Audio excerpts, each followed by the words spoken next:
news online at theonion.com. This is the Onion News Network.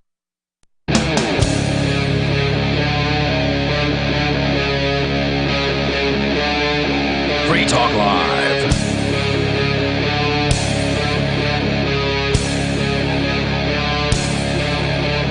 Welcome to Free Talk Live, and you can take control of the airwaves here.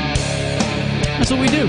It's open phones every night here on broadcast radio, on online streaming, later on via podcast, and you can download it in various different ways at freetalklive.com. There's, as usual, a lot to discuss here tonight, including the beginning of week number 2 of the Crypto 6 trial, COVID edition, because now witnesses are coming down with COVID, apparently, on the prosecution side.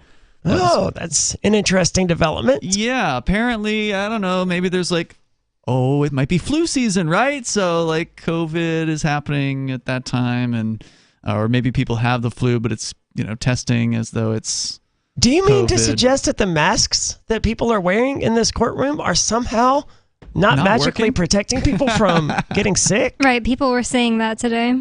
There's 3 people who've been exposed already who got COVID today. 3 prosecution witnesses have come down with COVID. 4, because one of their attorneys got COVID. Well, that doesn't count as a witness. I know, but I'm saying people who are exposed to this courtroom. Well, I don't know if it's the courtroom, but I mean, being an ally of the state, being evil, certainly seems to be a sickness. No, you shouldn't say it about all 4.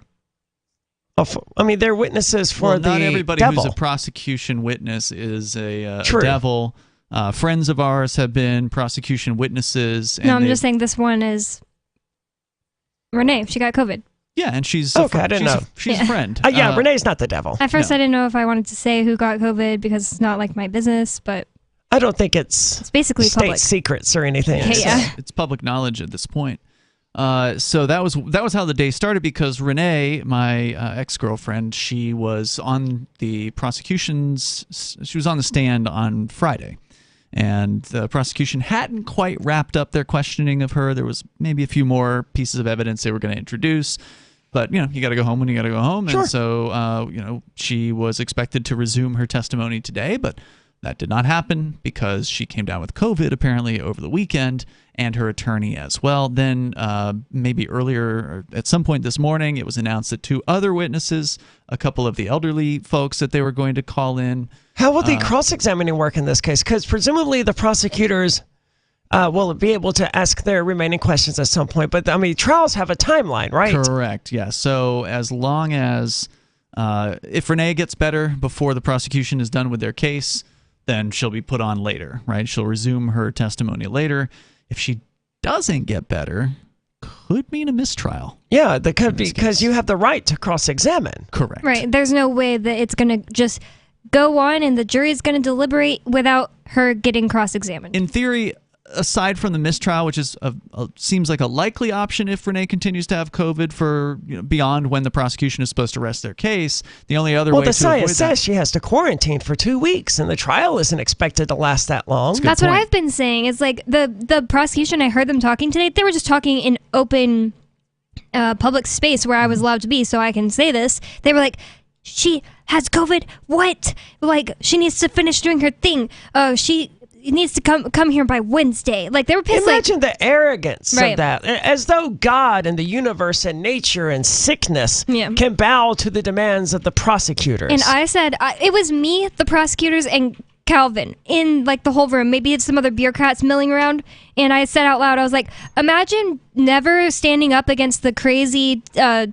I'm paraphrasing. I don't know exactly what I said. Imagine never standing up against the overblown ways that we're treating COVID and then getting mad the one time it inconveniences you.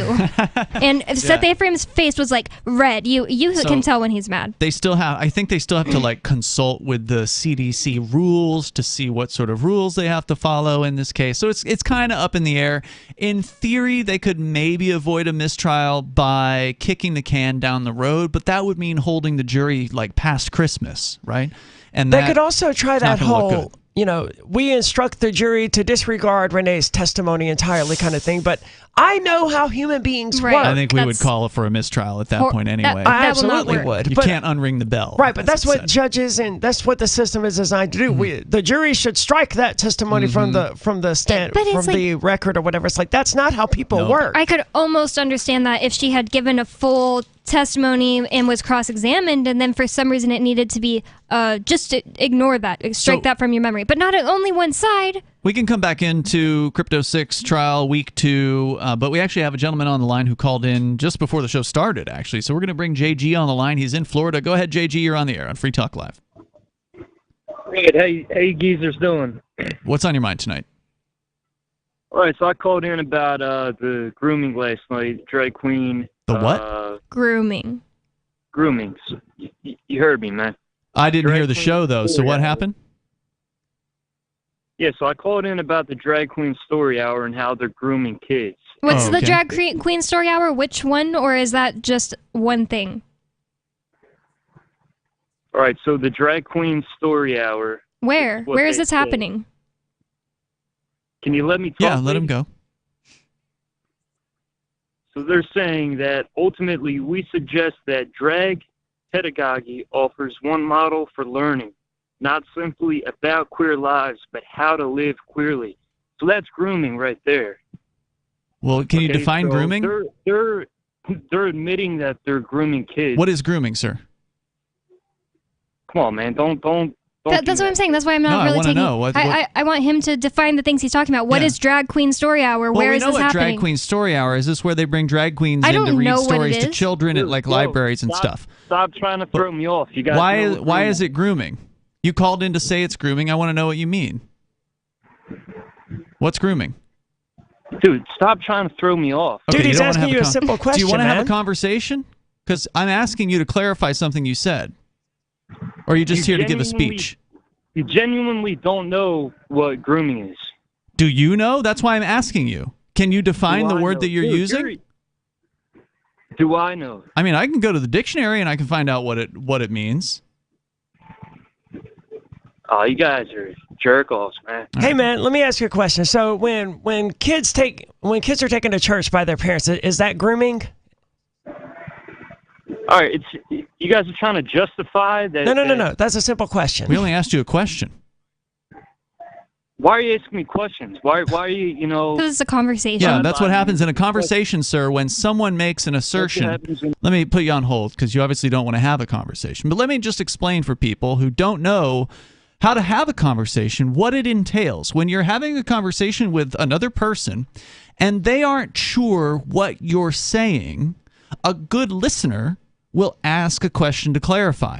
So I heard you make the assertion that Drag Queen Story Hour is grooming. Maybe it is.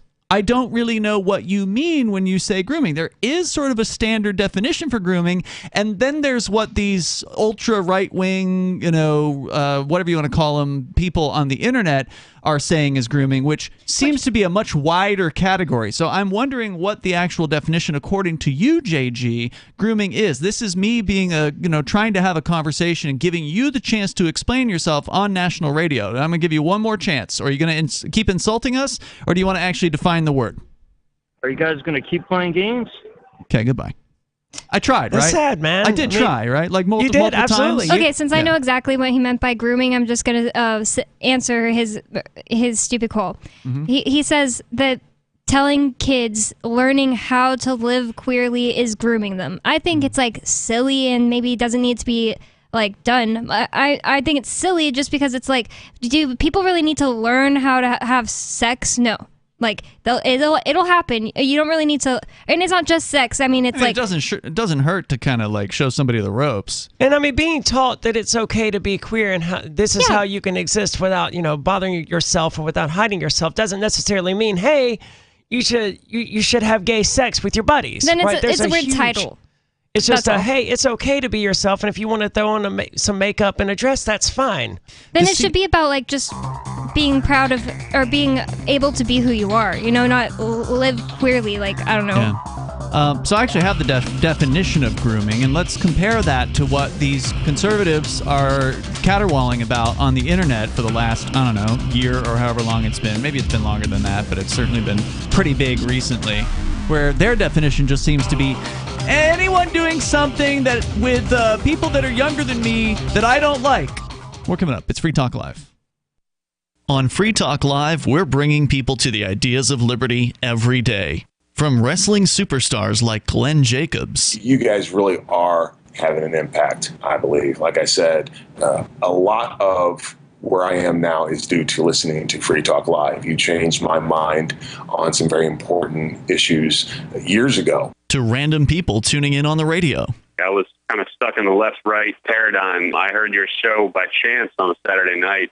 From there, I went on, joined the Free State Project, and become an amplifier. So, I mean, that's really the reason why I amp is because I know that if it wasn't for you guys being on as many stations as you are, I never would have found the ideas of liberty.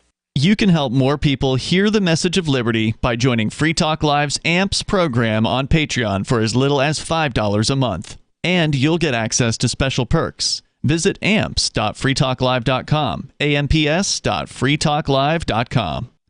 What if you want to hear the latest episode of Free Talk Live, but all you have is your phone, you forgot to download our archive, and you have no data connection? You can call our Listen line at 641-793-0191. That's a long-distance number, so you may incur charges. If not, listen as long as you want. 641-793-0191. The Free Talk Live Listen line, 641-793-0191.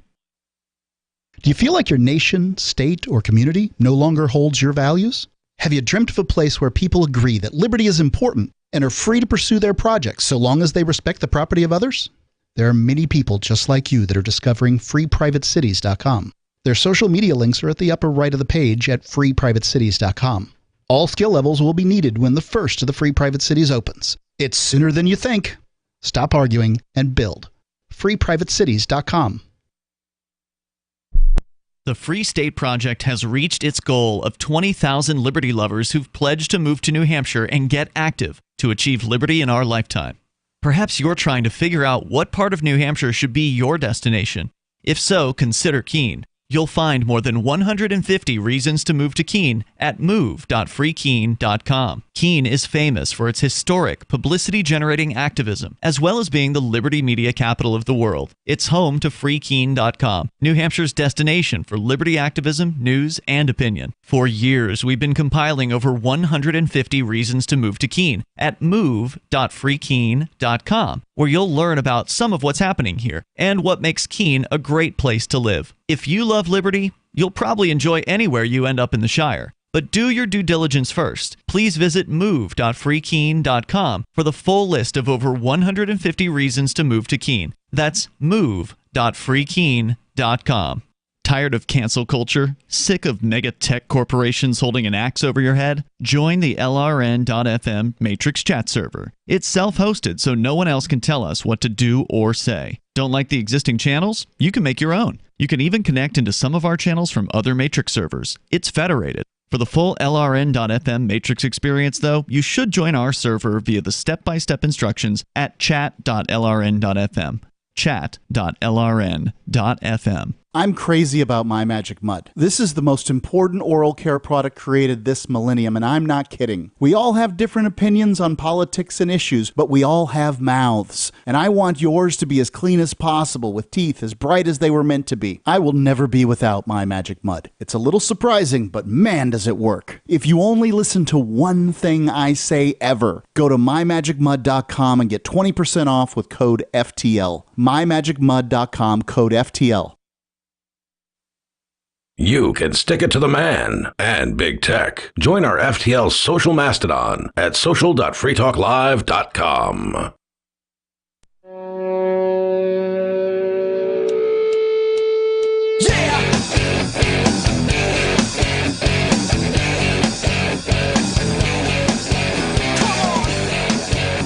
Hey, it's Free Talk Live. You can join the show here, bring up whatever you want.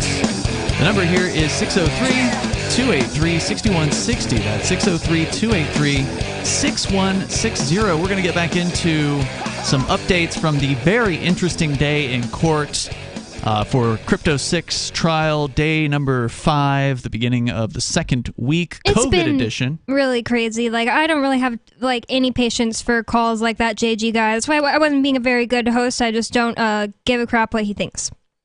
Well, I knew he was being a jerk, and I didn't think he was going to change, but I gave him the chance. I wanted to give him the chance to explain himself. He called in to complain about Drag Queen Story Hour.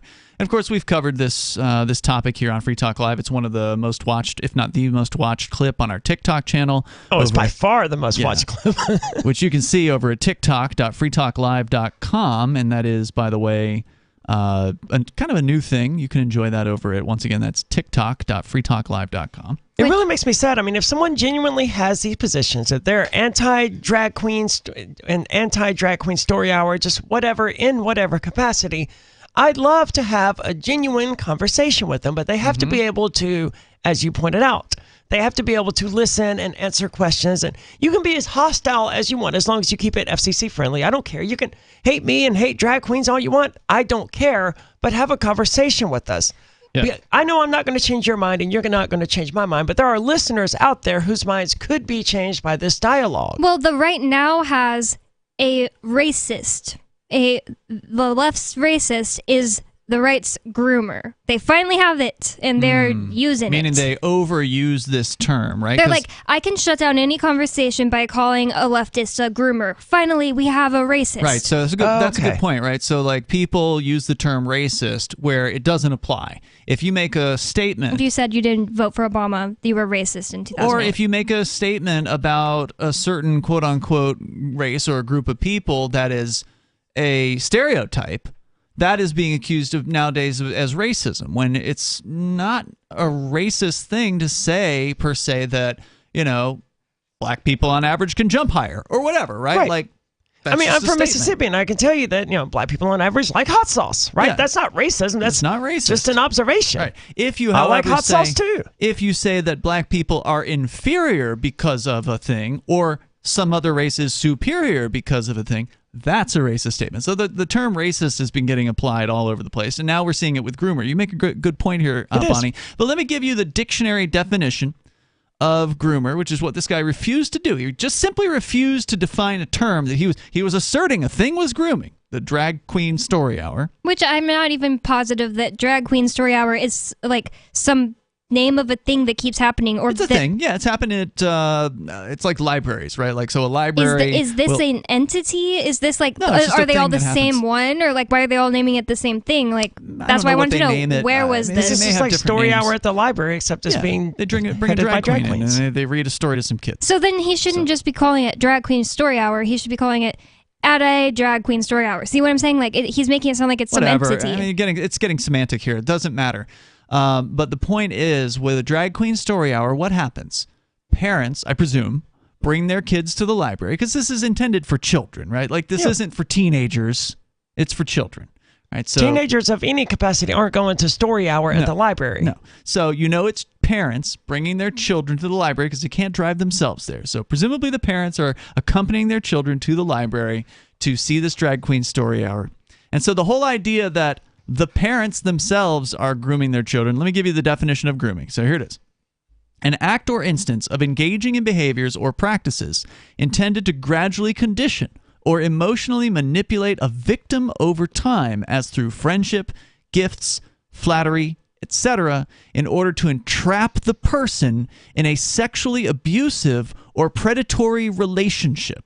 Even if every kid who ever attended a Drag Queen Story Hour ended up gay or whatever, that wouldn't meet that definition, because it's just like becoming gay when you grow up isn't the same as being in an abusive relationship with that drag queen. Number one, it's absurd to believe that going to a drag show or a Drag Queen Story Hour or whatever, encountering a drag queen in some way, is going to make a child gay. Right. That does not happen. No, my grandmother freaked out about this when she found some pornography in my bedroom. Like, it was lesbian pornography, and she was like, well, if I was a guy that's identified as a guy, if he thinks this is okay, what's to stop him from thinking that two guys is okay? I'm like, wow. That's not how it works, man. Maybe your grandma was just from a time and she just didn't understand that, like, all guys like lesbian porn. Well, I mean, I can see where she's coming from, where like in her Christian worldview, 2 lesbians is as abhorrent and disgusting as 2 men. Before God or whatever, Right. yeah. Before God. Well, and the fact is, it is okay, right? Like, Well, yeah. it's okay. Your grandma was right about that. But it's not entrapping a person into a sexually abusive or predatory relationship for a parent to take their child to see not just Drag Queen Story Hour, but I would go and say an entire drag show. There's nothing per se sexual about it. And that's the thing with these conservatives is they seem to equate drag with sexuality.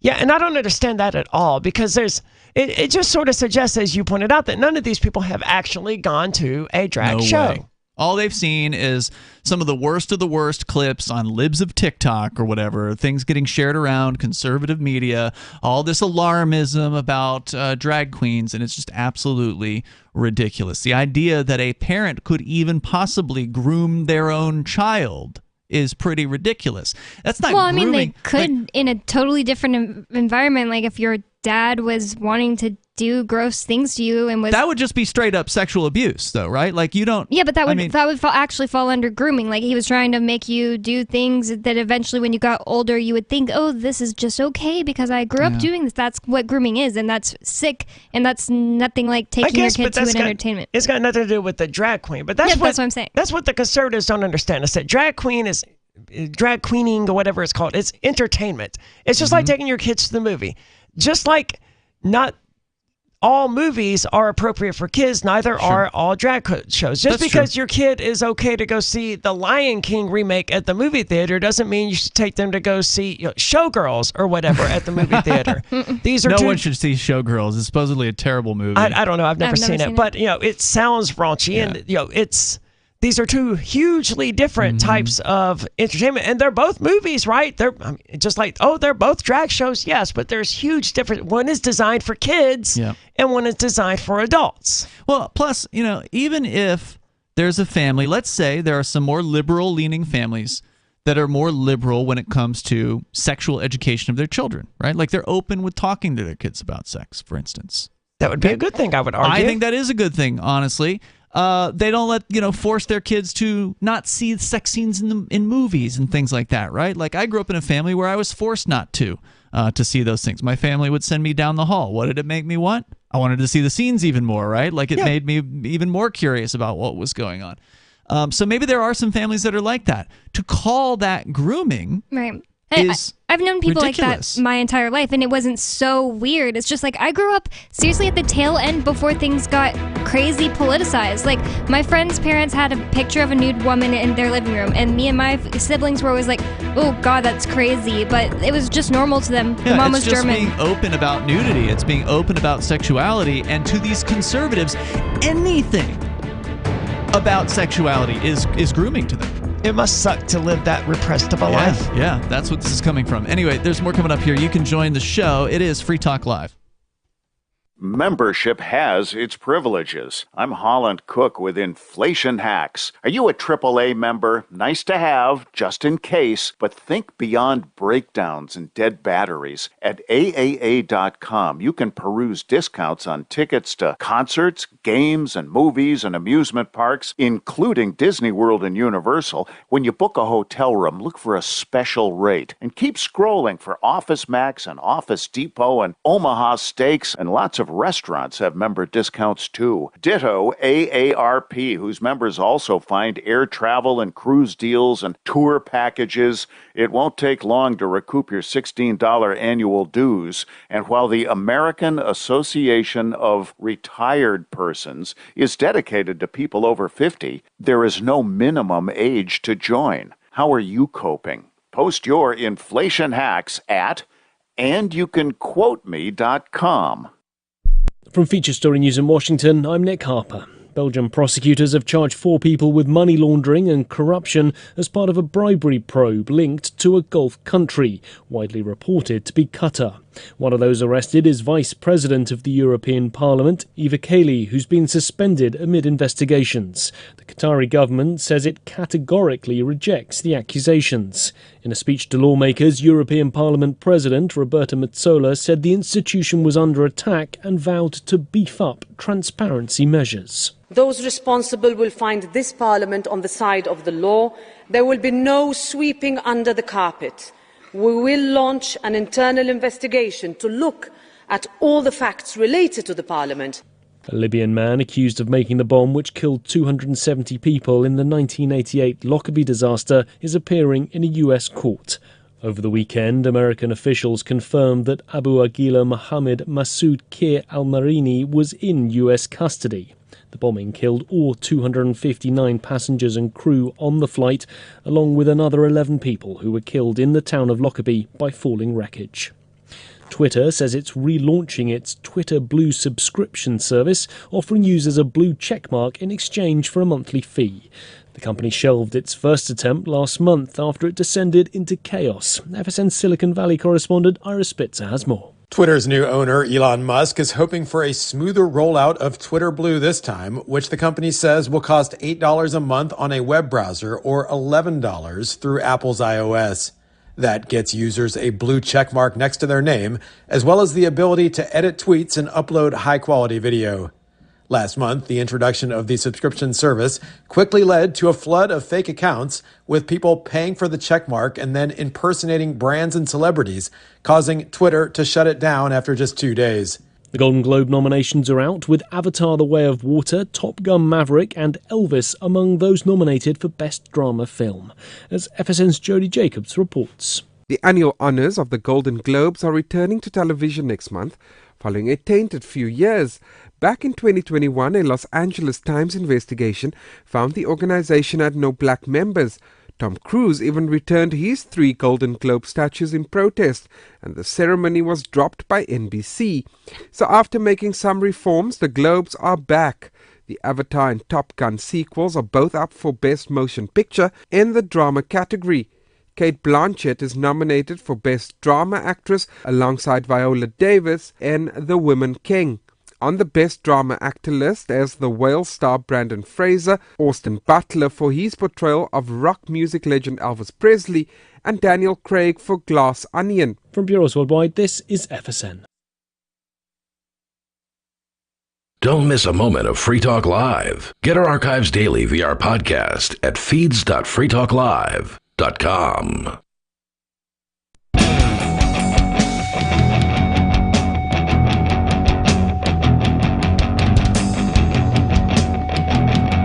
Talk Live. Welcome to the program. Phones are open, and you can join us here if you want.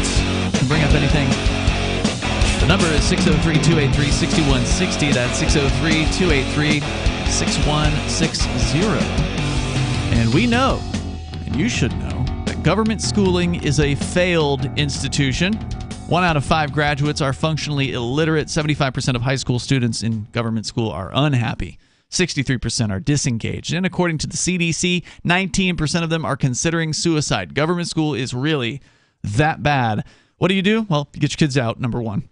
But you have to have something else, another plan at that point. And Michael Strong, who is an acclaimed and globally known educator, has launched an online academy called the Socratic Experience, where students learn through philosophical dialogue and are engaged in a highly social and inspiring learning environment. This is the same elite education found at Oxford, but it's available for an affordable price. So go to socraticexperience.com/FTL, like Free Talk Live, and you'll get 20% off your first year's tuition. You can download the parent guide to learn more over at socraticexperience.com/FTL, and you get that 20% discount. That's socraticexperience.com/FTL. Class space is limited. It's Ian Bonney and Aria in the studio tonight. Have we commented enough on the grooming drag show topic, or did you guys have more to say? I mean, there's always more to say, but I mean, we don't have anything. I mean, it's just us repeating ourselves at this point because there's none of these conservative foils to spout off with their nonsense. So I mean, It's sad to me that we're even having this discussion because drag queens, they're not hurting anyone. They're just doing their thing. It's all voluntary. Yeah. As we mentioned countless times, you can take your kids to these things. You cannot take your kids to these things. It's really becoming an issue in the United States because more and more drag shows are being halted now. They're being stopped because of armed protesters assembling outside of them and things of that nature going on. That's so crazy. That's just like really sad to me because drag queens are just like such a joy and fun time, and it's just like being stomped out by hate. Proud Boys are doing this, as I understand it, and I saw this recently, and my thought was, well, did anyone actually ask these armed protesters why they're there? Because they look like Boogaloo Boys to me, and that's these, Hawaiian shirt wearing armed protesters, guys that are anti-government and so on. And if I saw at the drag show here in Keene a bunch of people standing outside of it with, AR-15s and body armor, I would assume that they were there to make sure that there wasn't another mass shooting, another Could be there Club to protect Q. people. Right, Sure. that would be my assumption. I would expect it to be people like Matt Roach, who hosts the show on Thursday nights, and other people like that who were there to make sure that no one did anything stupid. So no one asked the Proud Boys why they were actually there. Of course, it's the Proud Boys, so we know why they were there, and it was to intimidate, but no one even bothered to ask, hey, what are you guys doing here? And if it had been me, obviously not right now, I would have just carried my own gun to defend myself, or I would have called up friends like Matt Roach and be like, hey, these armed guys are out here trying to intimidate me and my friends and prevent us from doing something that's not harming anyone. Can you come give us some support? But no one did any of that. It's easier to just cry on the internet and just leave people alone. It's all overblown nonsense. And it's also virtue signaling. Yes. It's right-wing virtue signaling. Because they're going out there being like, I will protect the children. And it's like, what are you protecting them from? And it's so cringy. What would you like to see happen, conservatives? Do you want to prohibit drag shows and force parents who would be open-minded enough to send, to take their kids to a drag show to go to prison? Steal their children from them or something like that? Because that is a really dark road to go down, to say that the government should have the ability to kidnap people's children because their family may have a different set of values than you. That's ultimately what the argument is, and it's ridiculous. And the same thing could be said sort of on the reverse of, well, some people think sending your kids to church is a bad thing to do and abusive towards children. Does that mean the people that think that it's abusive to send your kids to church, which may be more people on the left that see things that way, should be able to steal children and kidnap children from conservatives who want to go to church with their kids? Of course not. But if you open the door to being able to steal people's children for, having different values, oh, you want to talk about a Pandora's box? That's a scary road. And it's clearly just an attempt to enforce heteronormativity because it's just like, no one has ever even thought of saying, is there anyone underage at a Britney Spears concert? That's grooming. If so, probably because she's 90% literally up of there. the audience. Yeah. She's not performing anymore, but I'm just saying, in 2000, back in the day, when she was performing, was anybody like, I will not talk to anyone who brings their kid to a Britney Spears concert? Was anyone saying that? Was anybody calling those people groomers while she was up on the stage half naked with a snake on her singing, I'm a slave for you? Britney's hot. Oh, yeah, she's hot. It's just it is obviously has something to do with the not being straight aspect. That's a good point. You make an excellent point, and I hate using the phrase heteronormative, but it is a thing, right? And you're absolutely right. When they got upset about some movie, maybe it was Beauty and the Beast, that had two girls kissing or something along those lines. There was some Disney movie made recently that had some gay kissing or lesbian kissing or something like that. I don't remember. And these people were on the internet up in arms. This is grooming. They're corrupting kids. But none of them had that issue to level about heterosexuals in kids' movies kissing or hugging or whatever, because there have been plenty of movies, entire plots built around man falling in love with woman. And kissing her like Sleeping Beauty. Yeah, or excellent example, or Little Mermaid. The entire plot's about this girl falling in love with this dude, but if you reversed either one of their genders, they start screaming grooming. And I think it says a lot about their ulterior motives if they can look at these two men kissing or these two women kissing and think that's grooming, but they're totally okay with men and women kissing in kids' movies. They're the ones who seem to be wanting to condition kids to accepting that it's okay for men and women to kiss. And sure, that is okay. But if it's okay, you don't have to teach the kids this. They'll figure it out for themselves. Ultimately, I'm arguing what they claim to be arguing, which is, look, just let them be kids. They'll figure this out as they get older, and let them be free to do that. If you want to join the show here tonight, the number is 603-283-6160. We were talking at the very beginning of the show before that guy called in about so-called grooming. We were talking about the Crypto 6 trial, which Bonnie and I attended today, along with, I would say, a record number of people. There were the pews, or whatever you want to call them. They're pews. They are pews. At the court. Yeah. We're not quite full on the defense side, but they were the closest Chris they've come. counted, and I didn't hear what he said. Okay. But it was definitely like 20. Really? At That once. many? Okay, that's really good. But there was also reporters.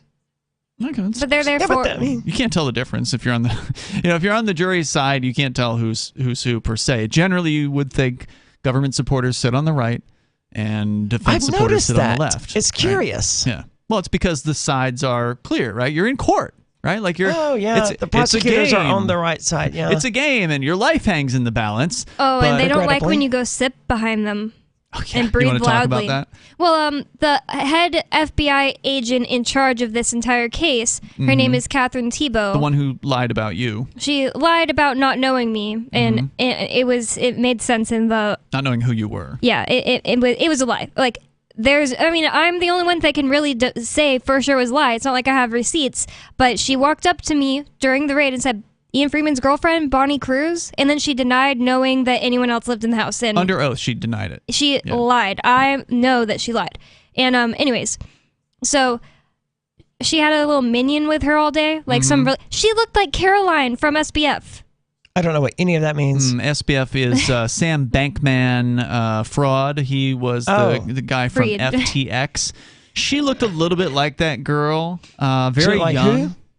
Caroline, it was SBF's girlfriend. There's a picture going around. She's really like mousy, small glasses, and everybody is joking like, "Wow, she's the ugliest girl to ever climb her sex her way up the corporate ladder to a billionaire or whatever." This one was like, to me, she looked like a Fed. She had the Fed khakis on and was hanging around with this special agent. So she's probably like a young Fed in training or something. Already kind of like, sketched out, like looking around and stuff. Anytime I made eye contact with her, it was kind of weird. But after what I'm about to tell the audience about, she was literally just like terrified, like paranoid. And yeah. Good hook. Yeah, she tried to spy on us. Well, did spy on us during lunchtime as well. Came to the same restaurant as us and sat one table away. More coming up here in moments. Free Talk Live. Join liberty-minded voluntarists, anarchists, and libertarians from June 15th through the 18th for the 7th annual Fork Fest at Rogers Campground in the beautiful White Mountains of New Hampshire. Fork Fest is a fork of the Porcupine Freedom Festival, which sold out in 2022. For 2023, we're going back to where it all started, the weekend before PorcFest. ForkFest is decentralized, which means that there's no ticket cost and no one is in charge. All you have to do to join the fun is reserve your camping site, RV site, or motel room with Rogers Campground for June 15th through the 18th. You can find out more at the unofficial website forkfest.party. You can also connect with other attendees on the ForkFest Telegram and Matrix chat rooms, as well as the ForkFest forum. You can find links to those at forkfest.party. We hope to see you there June 15th through the 18th. forkfest.party. There are basically two types of advertising, direct response and branding. Radio's great for direct response with its low cost to listener ratio, but audio can't be beat for branding, which is a longer term endeavor. You want to be the first thing that someone thinks of when they think about your product or service. If you have a local business that you want kept top of mind in your community, call the station. If you need national reach, Free Talk Live's got around 200 radio stations, millions of monthly listening sessions, can suit all budgets, and if we don't think we're right for you, we'll tell you. Email me, mark@freetalklive.com. If you want to know the latest about Free Talk Live before we go on the air, all you need to decide is how you want it delivered. It's your choice. Visit news.freetalklive.com to receive our usually weekly news updates by email. Plus, we have a Twitter account at twitter.freetalklive.com, and you can follow us on the decentralized Mastodon platform at toot.freetalklive.com. So please follow us at toot.freetalklive.com and sign up for our emails at news.freetalklive.com. Do you prefer to listen to Free Talk Live on your schedule on demand? You can find the link to our podcast at feeds.freetalklive.com, which features the daily digest of our radio show 7 days a week. Just drop our RSS feed into your favorite podcast client or subscribe to us on the large platforms if you prefer, including Apple Podcasts, Google Podcasts, iHeartMedia, Spotify, and Stitcher. All the links are at feeds.freetalklive.com. If the daily digests aren't enough for you and you really don't want to miss a moment of Free Talk Live, you can always sign up for our AMPS Patreon at amps.freetalklive.com for just $5 a month, and you'll get the full radio show without recorded commercials. Plus, you'll help us advertise, market, promote, and support Free Talk Live. That's amps.freetalklive.com to join AMPS, or feeds.freetalklive.com to get our main podcast, or find us on the major podcast platforms. What if you want to hear the latest episode of Free Talk Live, but all you have is your phone, you forgot to download our archive, and you have no data connection? You can call our Listen line at 641-793-0191. That's a long-distance number, so you may incur charges. If not, listen as long as you want. 641-793-0191. The Free Talk Live Listen line, 641-793-0191. Looking for a great real estate investment? Consider New Hampshire, which is ground zero for the Liberty Movement. Your first call should be to Mark Worden from Porcupine Real Estate. He's more than just a real estate agent. He's your New Hampshire concierge. Where are the best places to live? Do you want farm, city, the burbs, or forest? Do you want a duplex or multifamily building so that renters pay your mortgage? There are homes in all price ranges in New Hampshire, and Mark can help with financing too. Invest in liberty and property. Mark Worden can help. PorcupineRealEstate.com. We're still not sure why you'd want to watch, but our video feed is streaming nightly for free at cam.freetalklive.com.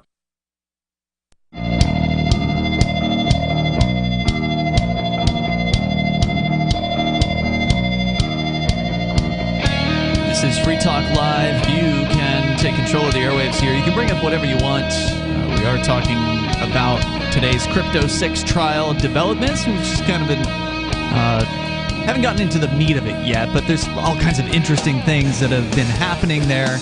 It's Ian Bonnie and Arya in the studio tonight, but just happened to mention in the last segment that Sam Bankman-Fried, or Fried, or whatever, I prefer the term Bankman just in general for him, because he was the guy that ran the FTX trading platform in the cryptocurrency world that went down spectacularly about a month ago. Just maybe about 5 weeks ago at this point. And that recently. Wow, yeah. Yeah, it was the beginning of November when that happened. It has dominated headlines. It's been quite a story. Yeah, it really has, and that's because there's been a lot of fallout. There were a lot of other companies that were sort of associated with FTX. There was lots of interesting, weird details the more people dug.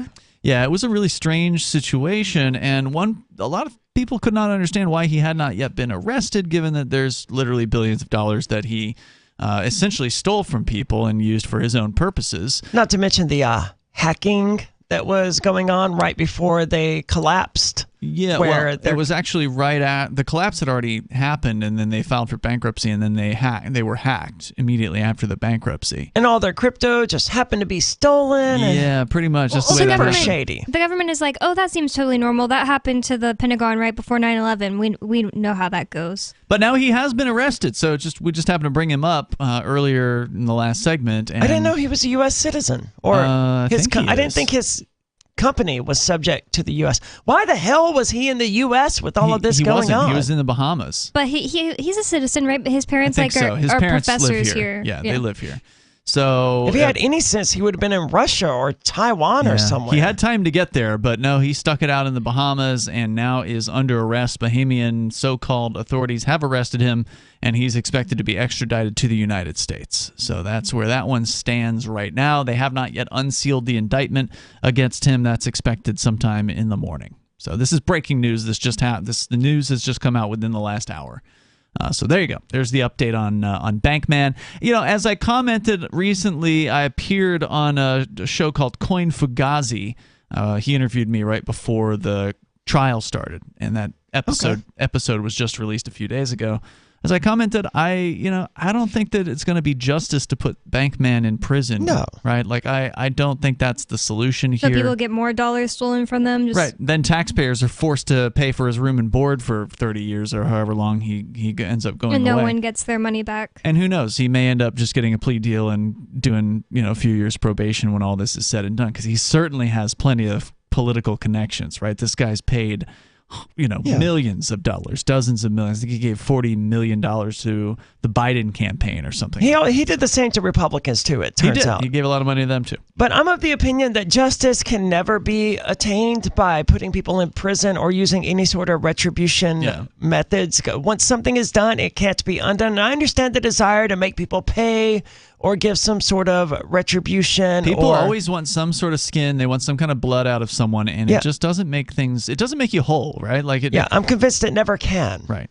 Now, maybe there could be some sort of a judgment against him saying, you owe $2 billion or whatever the amount is to all these victims. Good luck paying it off, right? Like, you can't get blood out of a stone. He may have some few millions left or whatever, but even if he does, and even if he does pay back every single cent, it's never going to undo the damage of some of these people who at least temporarily believe that their entire life savings had been wiped out. Yeah. And even if they have it back now, that's years off their life from the stress of having, their entire life savings liquidated. So that's just as an aside. To get back into the trial, you were talking about this Fed, this young Fed, Bonnie, that was in the trial today. I don't think she was there previously. At least I don't this recall is the seeing first her. day I've seen her. Other than being a Fed. She's just so mousy and scared looking. It's not like having glasses makes her ugly, but she just looks like she uses the glasses to hide behind. She's that's better looking how... than Bankman's girlfriend, but similar. Similar yeah. to her. Future killer, though. I mean, if she's that scared and easily intimidated, it's just a matter of time before she fears for her life. Right. I thought it was a gun. Yeah, that's a good point. And she shoots someone or their dog or something. Yeah. So she's new enough to where she's still kind of cute, but you give her 10 years, she's gonna be a hag. She's gonna be this terror. She just has a low blonde ponytail too. She's not trying to look cute. Working with the devil will do that to you. Yeah, exactly. It'll suck away her soul. So I had noticed her this morning because I just hadn't seen her yet. So I had made eye contact with her a couple times, just because you look around the courtroom and I'm sitting in the front every day. So she's sitting on the Fed's side, so that's the first bad sign, right? It doesn't necessarily mean you're with the Feds, but it usually does. So every time I would look towards her, she looked at me immediately, but it wasn't like she was really scared yet. And then during lunch, we go to this Italian restaurant that's right across from the courthouse, because it's just it's such an inconvenient place in Concord, the courthouse. If we left and went to go eat somewhere and came back, Ian would be late. Yeah. So it's convenient. How long do you get for lunches? The jury gets an hour, but I don't get an hour because I got to be back to meet with my attorney. And usually, sometimes the judge talks to the attorneys after the jury leaves, so it eats into the hour. Sure. So yeah, well, I'm hour more isn't 40 minutes. If you're going to have a sit-down meal, an hour isn't an enormous amount of time anyway. And if you got 40 minutes, then the only way it can be done is if Bonnie leaves the court early and goes and puts an order in for me at this restaurant. And the restaurant's literally across the street. So then I can make it back in time. It's really good. It's fine. So we go to this Italian restaurant across from the courthouse, and we were everybody, all the supporters that were there at the court that day, we're in there chatting it up as usual. We're taking up about 3 tables, and then Ian was like, just don't forget there is a Fed over there, because people like to have conversations without Feds listening, not any nefarious reason. And but libertarians should know better. There's always a Fed listening. Oh, well, sure, yeah, it could be in your own group. Yeah. But it wasn't there was some kind of horrible conversation. It's just she's clearly libertarians watching. are also really bad about saying things they shouldn't say. Yeah. For people who should know better, they sure do talk a lot. So anyways, we were all just that's weird. It's not only was she just in the restaurant eating, she was by herself, even though she hadn't been by herself all day. So Tebow didn't come with her. and she's That's the like head agent in facing case. us. Yeah, she is Tebow's minion, and she was like facing us, sitting. It was just weird. And How then are we going to sit with her? Ian was see, I didn't want to do anything in the restaurant because I like the restaurant and the people there, and we're gonna be there all the time. I don't want to give these people a hard time. No, it's just being nice. Hey, you're sitting here by yourself. You seem lonely. I thought about going over to her and just asking what was up, but would you like to join us? There's a seat. I didn't want any kind of what if she was just like, "Hey, get away from me." I don't know. I didn't want to cause a scene. Well, That's then all. I would have gotten away from her. But It's no harm in being nice. There's no scene to go ask somebody if they want company. There's but no scene there. She was just a weirdo. I don't know how to explain it. She She's gives a fed. me like vibes. Like she She would was there not to deal listen with that to well. us. She was on her phone listening to what we were saying. No, So- It's almost a lost opportunity. But like, hey, look, we're humans. You're human. Mm-hmm. Let's break bread together, as they say, and No. maybe literally, because it's an Italian restaurant. There's probably breadsticks. Yeah. This was much better. So when we got back to the courthouse before the court date, or before it started again, it was just like people start filing in before it officially starts. Tebow and that girl are sitting there talking blah blah blah blah, blah back and forth, and not like whispering either. Like I could kind of hear voices, at least. I couldn't hear what they were saying or anything, and it might have been suggested that two could play at her game. So I went over and I sat right behind them, and then they were like stiff. And I was just They like, stopped talking when you sat they didn't down? stop talking, but they started whispering. Like there was no way I could hear anything, and I was sitting right behind them, like, making it obvious I was there. And then Tebow stands up, goes out and gets this female bailiff person who's been there, and gets the person to tell me, "Hey, sorry, you can't sit there. I actually need to sit there." And I was like, "Okay." wow. So I said, "Okay," and I moved over one seat. And she was like, "I need to keep my bag with all my papers there." And I just stood up and looked Tebow like I was a foot away from her, and I was just like, "Oh, you don't like being surveilled? Why did you surveil my house for 3 years and then lie about me on the stand?" And she was just like glaring. I've never seen a more angry demon face, except for like the day of the the raid when she gave me an angry demon face while holding coconut. Wow. I didn't think they'd be able to just like, hey, these aren't assigned seats. You don't get to reserve this seat, right? Like I can sit here if I want to. I would have pushed the issue if I actually wanted to sit there, but I wanted to eventually move anyway because I need to see the screens and stuff. They're like, all right, well, no problem, dude. There's a seat right here. You can sit right beside me. I don't bite. Apparently, Mark Edge chewed her out as well. The head agent, Katie Tebow, he gave her a chewing on a few days ago. This was last week, outside of the court, sort of in the hallways, because she's ruining people's lives. Yep. All That's over what they do. cryptocurrency, which is the big takeaway today. We'll get to the big takeaway coming up in hour number 2. The big takeaway is this has never been about protecting the elderly from online scammers, which is the way they've sort of pitched this case all the way up until today. This is Free Talk Live. We have some good news. The indictments against Ross Ulbricht in the District of Maryland were dismissed with prejudice, meaning they can never be refiled. This is especially good because those indictments contain the only charge ever made that Ross engaged in murder for hire. This was a serious allegation that Ross Ulbricht denies. It was never prosecuted or ruled on by a jury, but was trumpeted by the federal government and the media as if it were proven fact. The Maryland court held these indictments for almost 5 years, poisoning Ross's case and leaving him under a cloud of unproven allegations. As explained in Ross's appeal to the Supreme Court, the fact that the judge used these allegations to give Ross a draconian sentence of double life without parole violated his Sixth Amendment right to a jury trial. Judges are required to issue sentences based on convictions decided by a jury, not unproven allegations never even charged at trial. Although this is a positive development, the dropped indictment will not set Ross free. Now, a presidential pardon is Ross's only hope of freedom. Sign the petition at freeross.org. freeross.org. Have you had enough of the big-name web hosting services that are long on promises but short on bleeding-edge features, uptime, and customer service? Try Agorist Hosting, the agile web host that offers full concierge service from website redesign, full e-commerce solutions, custom apps for your Shopify store, IPFS integration, and more. Agorist Hosting is ready to take your web presence into the future. To get started, head over to agoristhosting.com.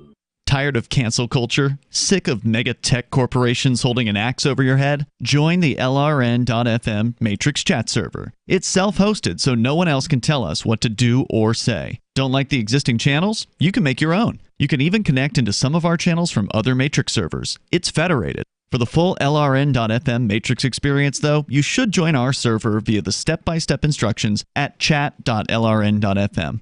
chat.lrn.fm. You're listening to the live edition of Free Talk Live. Hour number 2 is next after the news here on the Liberty Radio Network at LRN.FM. From Feature Story News in Washington, I'm Nick Harper. Belgian prosecutors have charged 4 people with money laundering and corruption as part of a bribery probe linked to a Gulf country, widely reported to be Qatar. One of those arrested is Vice President of the European Parliament, Eva Kaili, who's been suspended amid investigations. The Qatari government says it categorically rejects the accusations.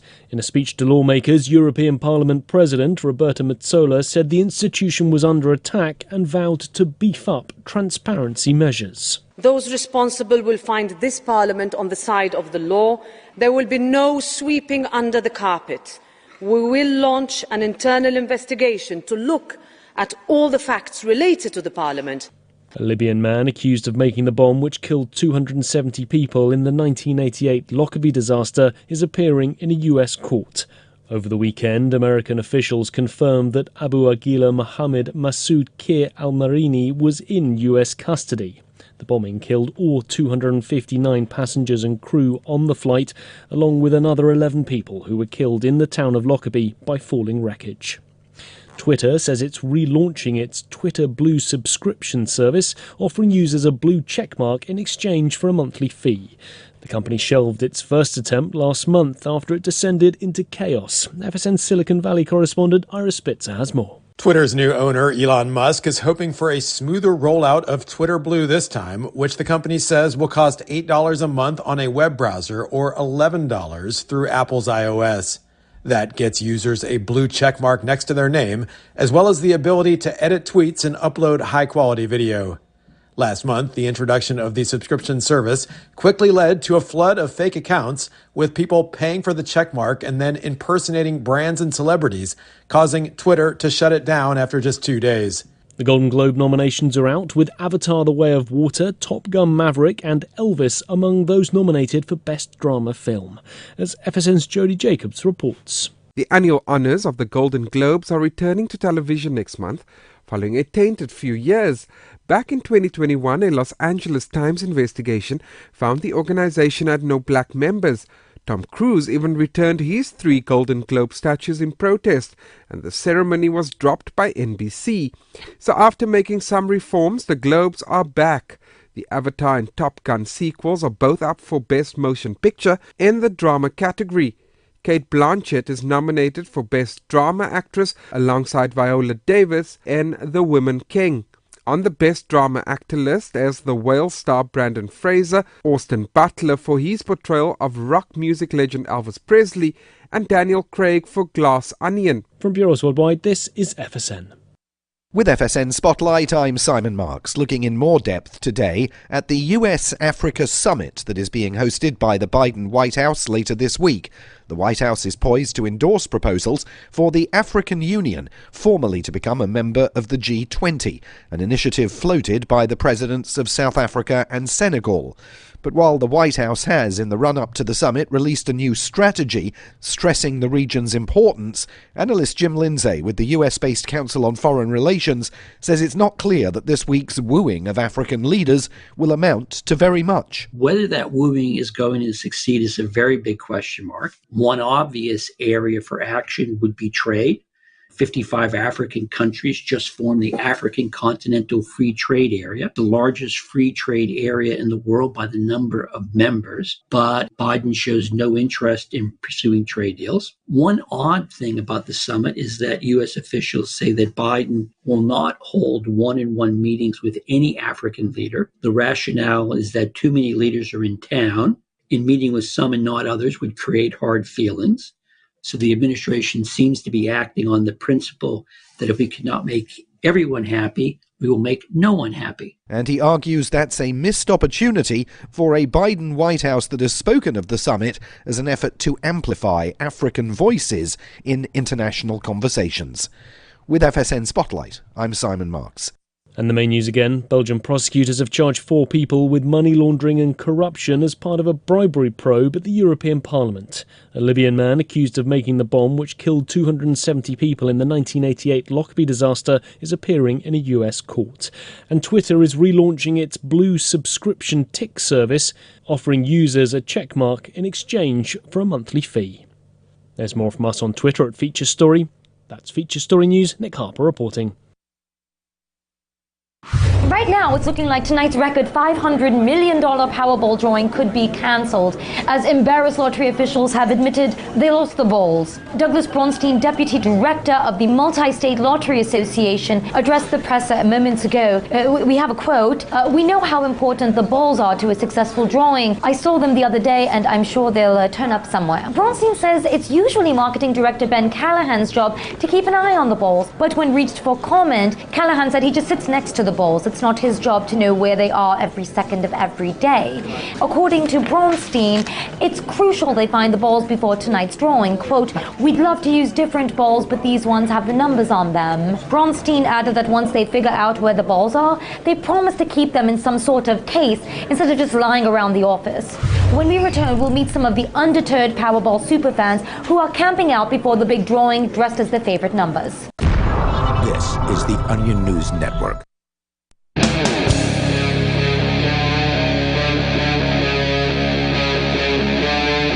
Free Talk Live.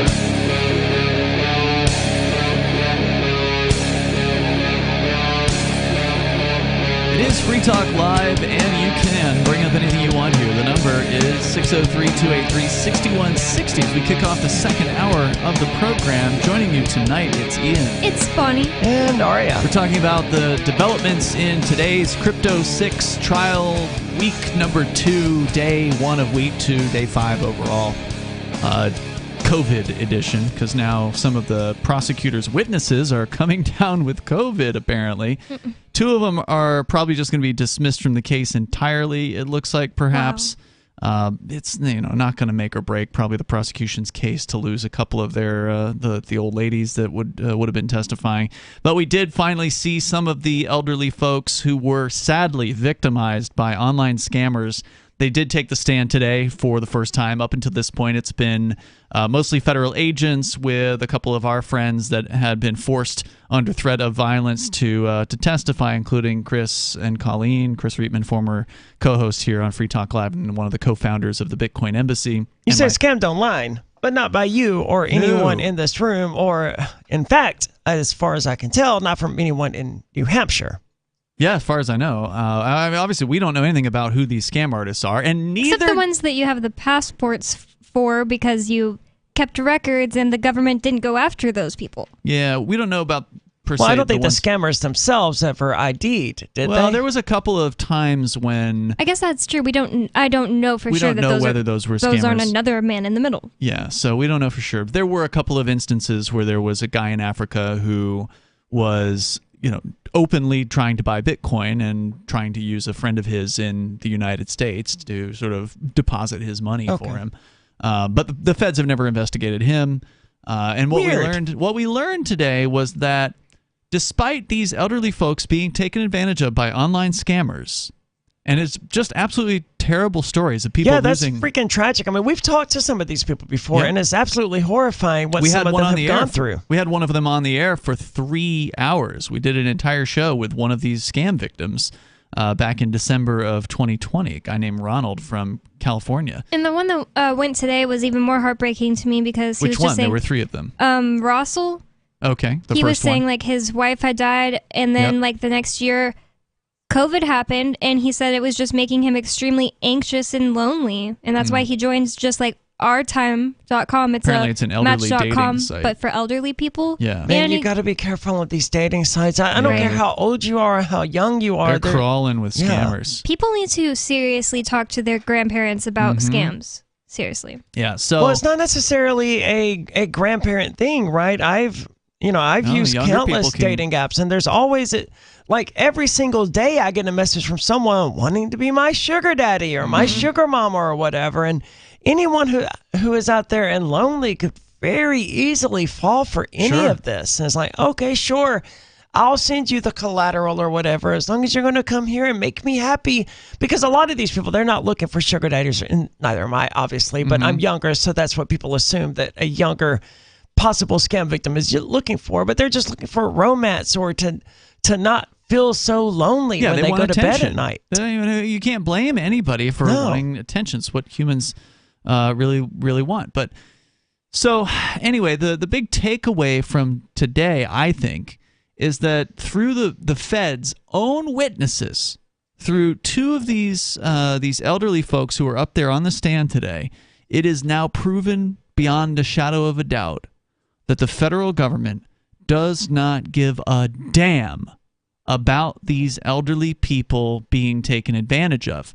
They are using these people to get at people like me or the Crypto 6 because it looks good to the jury. At least their mind is, if we can put all these scam victims up there, and even though there's no evidence whatsoever that Ian or Aria or any of these people had anything to do with the actual scam, we'll just trot them out and have them tell their story, and then try to tar and feather, essentially, by association, these good people for selling cryptocurrency like Bitcoin. And it's like a complete waste of these people's time. The woman said today, she said, I was sitting in that room for 4 hours and I was really cold before she got to testify. And she said she took 5 days off of work from her business or whatever to come here. So she missed 5 days of work. Like, she's not getting anything out of it. She was like doing something, right? She was under the impression that she was wants to help helping. catch the scam victim, of course. But she and the other actual scam victims admitted that Ian Freeman had nothing to do. Did she say this? She was like, I took 5 days off for this and it's accomplished nothing. I wanted to help, go She didn't say it's accomplished nothing. She's trying to help. She's trying to do what she can to help, while at the same time admitting the federal government has not ever asked her a single question about the man that she actually spoke to for 5 years of her life, who took her for over $100,000 and then roped her into an illegal money transmitting scheme where she was receiving payments from other people who she didn't know into her bank account and then sending them along to buy Bitcoin. So she was actually acting. You want to talk about money transmission? Right. The actual That's definition? actual money transmission. Textbook definition. I'm not saying she should be charged with it or anything like that. No, because she was it's a ridiculous. But they have never investigated who this person is that did that to her. And he was talking to her for years before she ever had any contact with Ian. And she's still talking. She still talks to him, or he still talks to her, but she said she just keeps the conversation going so that way she can give more information to the FBI, but they haven't asked her about it yet. She said that he messaged her last week. Last week. He's still got new scams and they that he keep wants telling to rope her, like, into. Eventually one day we're going to possibly get into that. They're just stringing her along. Yeah. So the moral of the story is, if you want to, I guess, make money, and you don't want to get in trouble with the FBI or the American law enforcement system, you need to scam people. Because they don't appear to be doing anything about the actual scammers. Right. And it wasn't just this one lady. It was another guy as well. Of course not. They want the scammers to exist. Because think about it. Even if they target you and they target me and they take all of us out and no one ever sells Bitcoin, that's not doing a damn thing. We'll never stop the to get rid of the Visa prepaid cards that were being used for this exact wire purpose. transfers or international wires. All of this has existed and none of it's ever been stopped. Nope. So why are they targeting this little particular facet of it instead of the actual freaking scammers? They're not doing it. And here's the other proof. As if that one lady wasn't enough, she actually followed an elderly gentleman who lost even more money than she did. Because she only lost like $100,000 of her own money. I mean, that's still a lot of money. Like, it's significant. It put her behind big time. But this other dude lost $1.2 million. He was rich and set for retirement. Now he has to work at Lowe's. Lost $1.2 million. And over 280,000 of it went into buying Bitcoin from the Shire Free Church.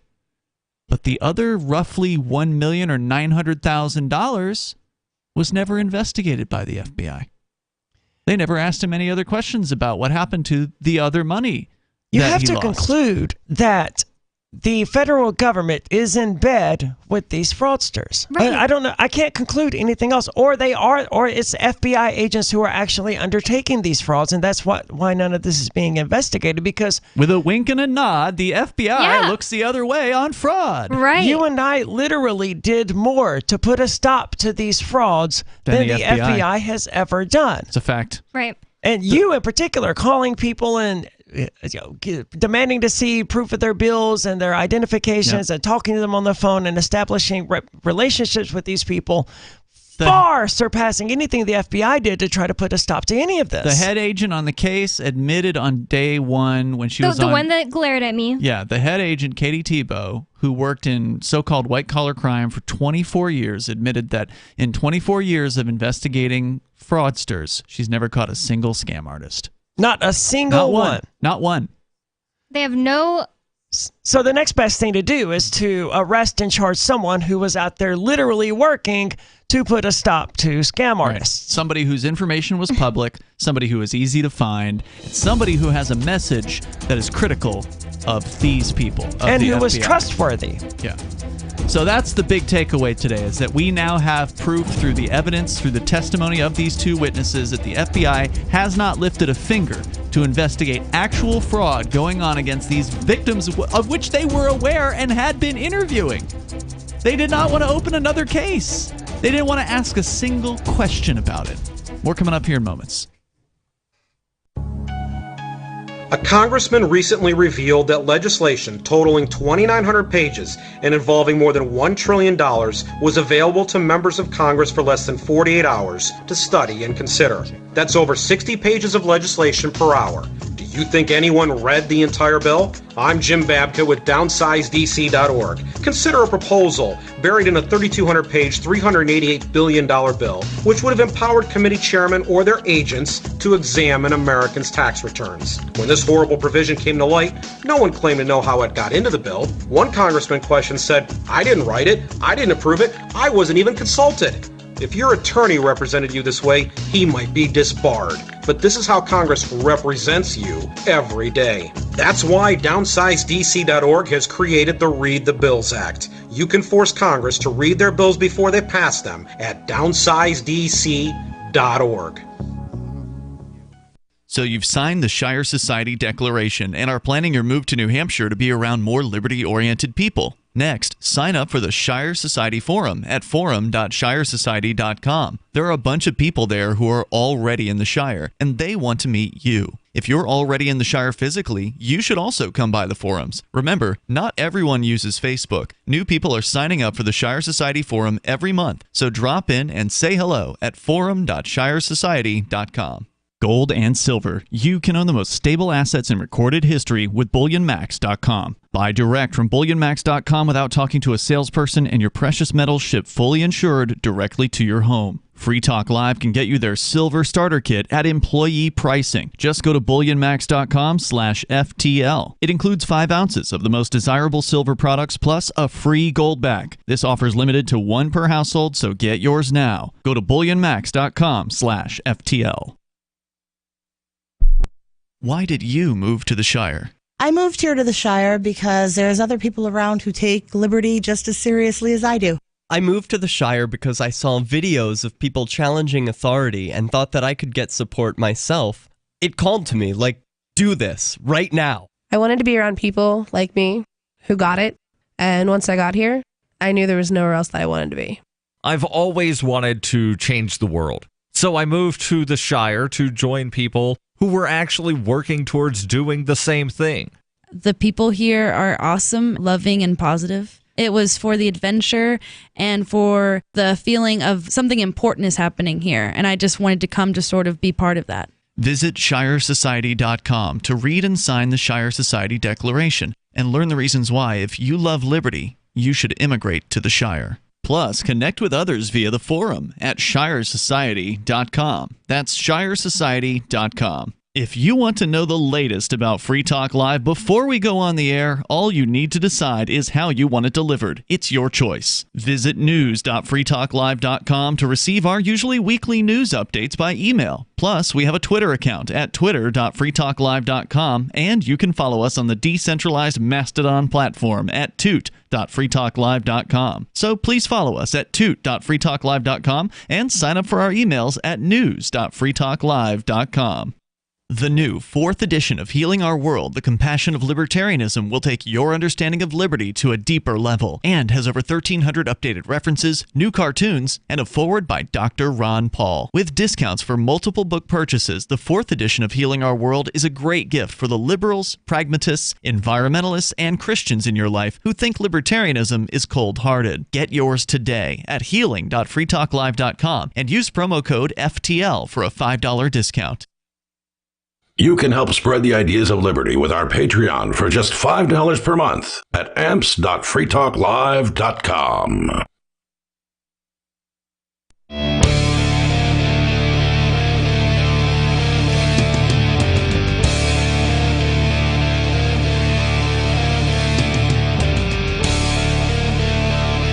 It is Free Talk Live. Phones are open, and you can join the show here. The number is 603-283-6160. Free Talk Live brought to you by Bitcoin.com. You want to get the latest news headlines about cryptocurrency like Bitcoin, get on over to Bitcoin.com. They got it for Bitcoin and Bitcoin Cash and all kinds of other cryptos. Just go to news.bitcoin.com, and you'll find it there. Every single day, there's new content at news.bitcoin.com. If you're brand new to crypto and you want to get the latest or get the get started on the basics, then just click Get Started at the top of the page at bitcoin.com. They got you covered over there. Again, that's bitcoin.com. So we're talking about the Crypto 6 trial, which has entered into its second week as of today, day number 5. It was a 4-day week last week. Tomorrow, if you are in the New England area and you want to come on up, it's probably going to be a little on the dull side tomorrow. It's going to be like introducing stacks and stacks of files from my computer and I think Aria's cell phone and Renee's cell phones. All that stuff's coming in. Even though you're not me and you're not the one on trial, Aria, they still just introducing a bunch of stuff about you. Yeah, I'm curious about that. And, tomorrow's a good day for me to go, especially since it's starting later. Yeah, it starts at 11:30 tomorrow. And apparently my name's going to get dragged through the mud. So it's like, if someone's going to drag my name through the mud, it should be me, damn it. So I'll go there and see how that goes. And maybe I'll invite an FBI agent out to lunch. Well, unfortunately, lunch break will not happen tomorrow because of the late start. So they're asking people you have to invite her out to dinner. Yeah. But 10:30. Normally it's starting at 9 every day. And this thing's going to be going for probably the next couple of weeks unless something else happens like a mistrial or whatever. And of course, we'll keep you up to date as that goes on. But the big takeaway, as we were just discussing, is the fact this is no longer speculation, because it was my speculation before. Because previously I had said, well, why didn't they arrest us in 2018 when they were, if this was all about protecting the elderly from being scammed on the internet, which is what they were saying during my bail hearings, is that, Ian's a danger to society. You were so dangerous you couldn't even be released. Right, we can't let him out from jail. He's a criminal mastermind, and we can't let him out or he's going to harm the community. This is literally things that they said, basically, at my my bail hearing. Well, why didn't they arrest me if I was such a danger in 2018 when they first came after Renee and Andy, who were two of the other Crypto 6 that ended up getting arrested with you and I, Aria and Nobody and Colleen in early 2021? They were investigating us back then. The same Katie Tebow, who we've been talking about, the head case agent, she went and she threatened Andy and Renee and tried to get them to flip on me all the way back then. She had enough to hit us with some wire fraud counts. It wouldn't have been you at that point, Aria, because you weren't around. I don't even think I was here at that time. Yeah, if I had, I'd just gotten here. But she would have had enough to come after me and Renee and Andy for some stuff. So, if this was all about stopping fraud and preventing fraud from happening against these old ladies, because that was their allegation, was that, Ian Freeman selling Bitcoin is enabling the fraudsters. But they knew you weren't defrauding anyone. They Correct. knew this for a fact. They knew you had no association with any of the fraudsters. Correct. But they still could have hit us with the charges back then, because remember, when they hit us ultimately in 2021, if you looked at the list of the wire fraud counts that they ultimately dropped 2 weeks ago. Yeah, they went all the way back to like 2016. 2016, right? So if they were investigating this in 2018, why didn't they make the arrest then? Well, the answer is because it wasn't about stopping fraud. Which, again, if they arrested us, it wouldn't have stopped fraud anyway, right? Because these fraudsters will send the old ladies to buy Bitcoin from somewhere else. Or they'll just use prepaid debit cards, or which is what they've always send done. wire transfers or whatever. So it wouldn't have stopped fraud, but they can't even argue that it was about that, because it was obviously about going after cryptocurrency sales and people who advocate for Bitcoin and crypto, because that's why they waited 3 more years to bring charges, because they wanted to bring as many charges as they could. And that included the continuing financial crimes enterprise charge, which was the big charge that only got brought against me, because ultimately this is about taking down people like me. And right? continuing financial crimes enterprise needed 5 years and a certain amount of money.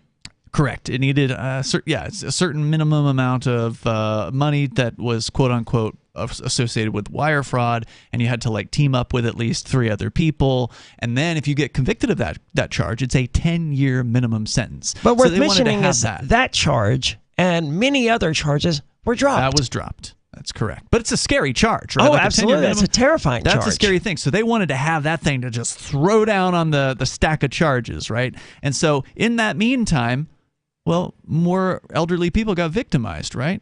So it's just that was the proof right out the gate. I knew that in 2021. That was my theory as to why they didn't care about the elderly people. This was all about coming after Ian Freeman and the other libertarian activists involved in crypto in New Hampshire. And stopping the spreading of Bitcoin. Yep. And now we have the proof that my theory was correct, because we have the elderly people testifying today that when they had the chance, when they were sitting there talking with FBI agents being interviewed about this case, the FBI agents did absolutely nothing to investigate the actual scammers.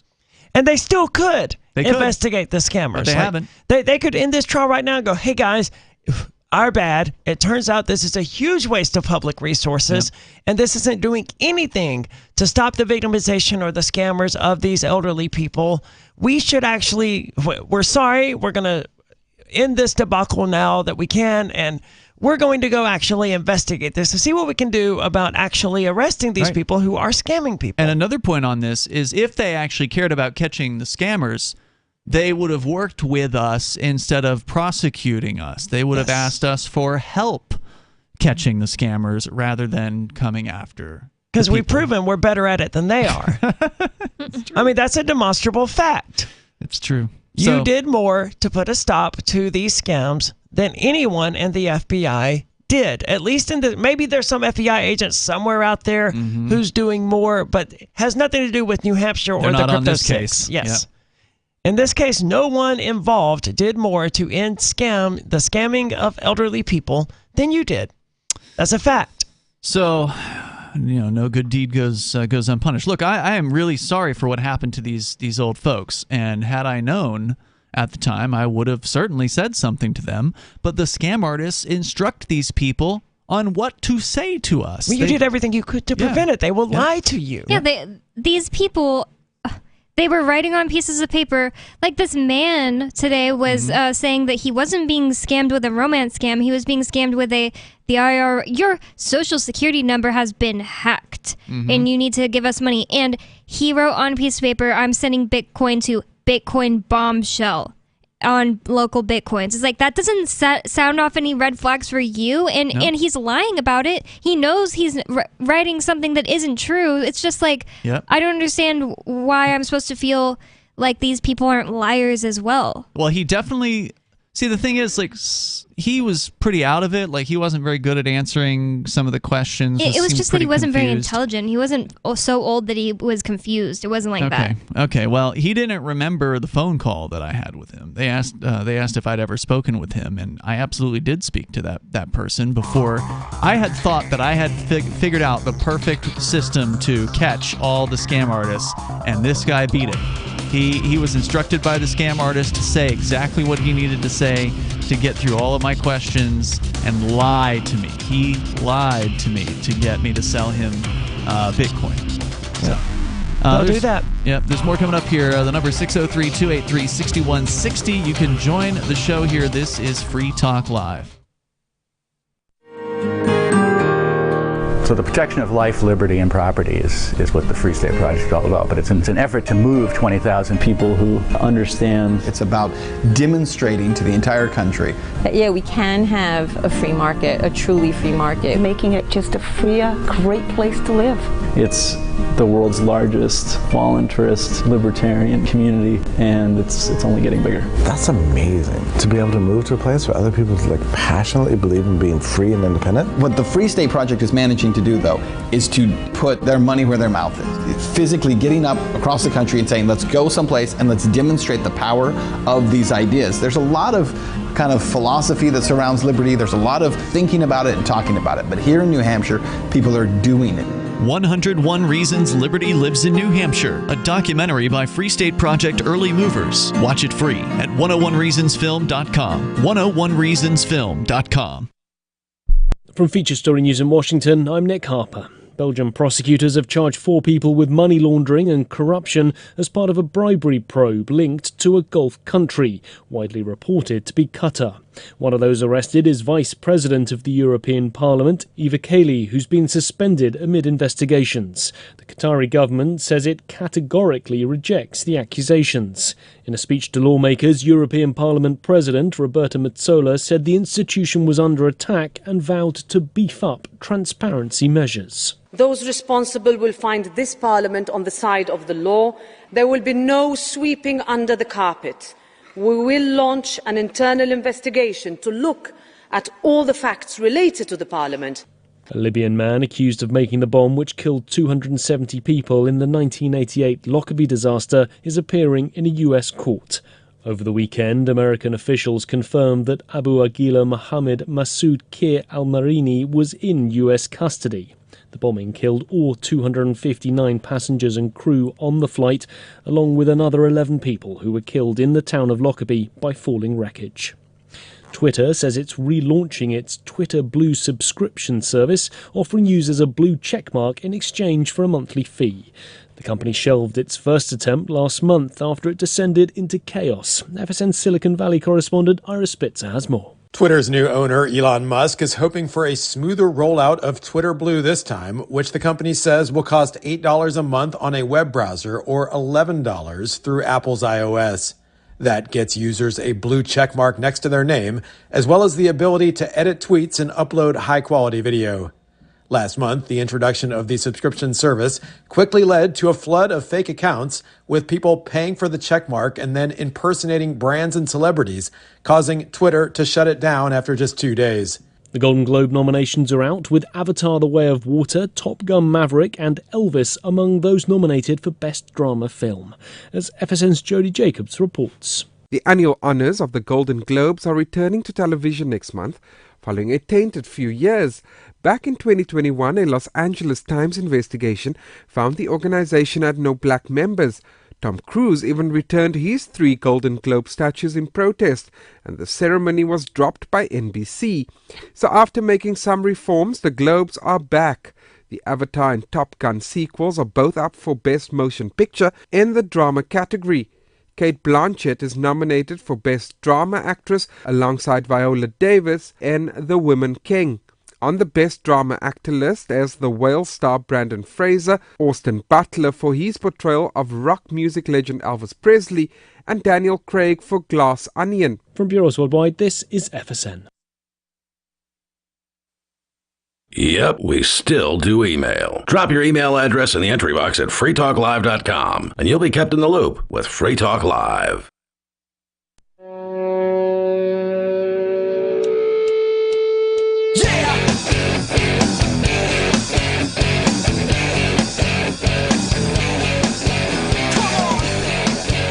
Free Talk Live. You can join us here. The number is 603-283-6160. That's 603-283-6160. Here tonight, it's Ian. It's Bonnie. And Aria. And you can join us online. Just head on over to freetalklive.com and enjoy the features that we have waiting for you there. Once again, that is freetalklive.com. We are talking about kind of a recap here. Bonnie and I were both, well, I'm the defendant, but Bonnie was attending the Crypto 6 trial today in Concord, New Hampshire at the Federal Court Church building. The most well-attended day so far, so thank you to everyone who took the time to not only come out and watch the trial at various different points throughout the day, but also came to the protest that happened tonight. I think it was Chris Wade, who's our Friday night co-host, who decided to organize an event for this evening that happened basically right when court got out. It was at 5 o'clock. Court's been pretty much going straight till 5 or Right. just before 5. He's not making it go over. Hmm? The judge isn't letting it go over, so that's good. Yeah, that's true. And Well, he wants to go home to his family too, just like everyone. True. And so there was a large turnout of people on the court steps today when I came out. It was really nice to see so many people. It was like 40 or more. Yeah, I didn't do a count myself, but somebody probably did. We didn't even have much of a chance to stick around because we had to leave. We stayed, I think, for like maybe 20 minutes or something like that. But we had to get back to Keene to get Coconut, the studio dog, and then get back to the studio. So we had to kind of take off. What was shocking me was there's so many people driving by and honking at the signs, like the Free the Crypto 6 signs. There was like lots of people doing that kept driving and weren't part of our groups. Because as soon as I came out, there's like half a dozen cameras that surrounded me and asked me what was going on. Me and Chris Wade went out early to go get gear from his car, like the Mr. Bitcoin suit that Joe wore. And first, the whole crowd was standing on the corner, and like lots of people were honking at them. Wow. And they were holding up signs that said like "Crypto's not a crime, free the Crypto That's awesome. 6." That is really cool. That's good. Justin O'Donnell was on the scene, it looks like, from the Subversive Show on his YouTube channel, was live streaming. The audio isn't that great, however, from what I've seen. But there were a ton of cameras there. So some people had some really nice cameras. We may see some ultimately pretty sweet video coming out of this. I hope so. The guys from Ballad of the Crypto 6 were there recording. NBC was there recording, and cameras that I didn't recognize. Probably the feds were there recording. I think the Free State documentary was technically there. Yeah, Bill was there from the Free State documentary. So there's definitely plenty of footage of what happened today. And again, people with signage. And it was cold, by the way. It was below freezing. And dark. And dark for this protest. So, maybe a daytime one would have been a little better as far as visibility is concerned. But it's still well lit there on that area. And don't forget, Dave Ridley was protesting from Colorado. That's right. There was a simultaneous event going on in Colorado because Ridley is not physically here at the moment. So again, thank you to everybody that cared enough to come out and show up for this. I didn't have high hopes, right? Like it's late, it's cold. Fewer people definitely want to show up in cold. Mr. Bitcoin was there too, which was really awesome. So it's nice because the person inside Mr. Bitcoin had changed. And Bonnie alluded to that a moment ago. Yeah, but he was doing great. He's being very Bitcoin. There was actually little kids there with their dad, and they got to That's right. hug Mr. Bitcoin and give it a high five and stuff. Well, he needs to stop grooming kids to be accepting of Bitcoin. Accepting of Bitcoin. All right, so that was kind of like the big deal. We talked about the big news of the day, which is that the feds are confirmed through their witnesses to not be lifting a finger to investigate any of the actual fraudsters in this case. And the other sad news of the day was, unfortunately, our former co-host, Melanie Neighbors. Not good what happened there. Bonnie, do you want to... I assume she's fired from the show. Yeah, I don't think she'll be returning to the air on Free Talk Live. I would be surprised if she shows her face anywhere. That's what I've been wondering about, right? Because there were certain things that I knew having access to, certain documents being part of the case. We couldn't talk about what we knew in advance of her showing up on that stand. To put it in her own words, she totally violated the NAP. The NAP is what? The non-aggression principle. I would certainly agree with that. I mean, any dealing with the state or any allying with the state, you're going to end up violating the NAP. I mean, unless they have a gun to your head and they're making you do it, but that wasn't the case here. But didn't seem like it. No, it was tragic, and I've been curious how does one live with oneself when one does this? I'm going to guess one moves out of New Hampshire and tries to start a new life somewhere. Yeah, I don't know how else she could, because she's not going to have many friends left after this. Right, Ian immediately walked outside and announced to 40 people that are probably Free Staters not to trust her. Well, I mean... Not just don't trust her, but he said what happened. Yeah, anyone who was there would have seen this and they been weren't aware all of in the it. courtroom. A lot of people were outside. There's a mask mandate in the courts, so some people, you don't want to wear a mask, you can go in what they call the overflow room, but the jury doesn't get to see you there. There is a time and place to pick your battles, right? I mean, this is not a hill worth dying on right now. That's how I feel like the overflow room is literally just a mask made of a building, so why not just sit behind your friend?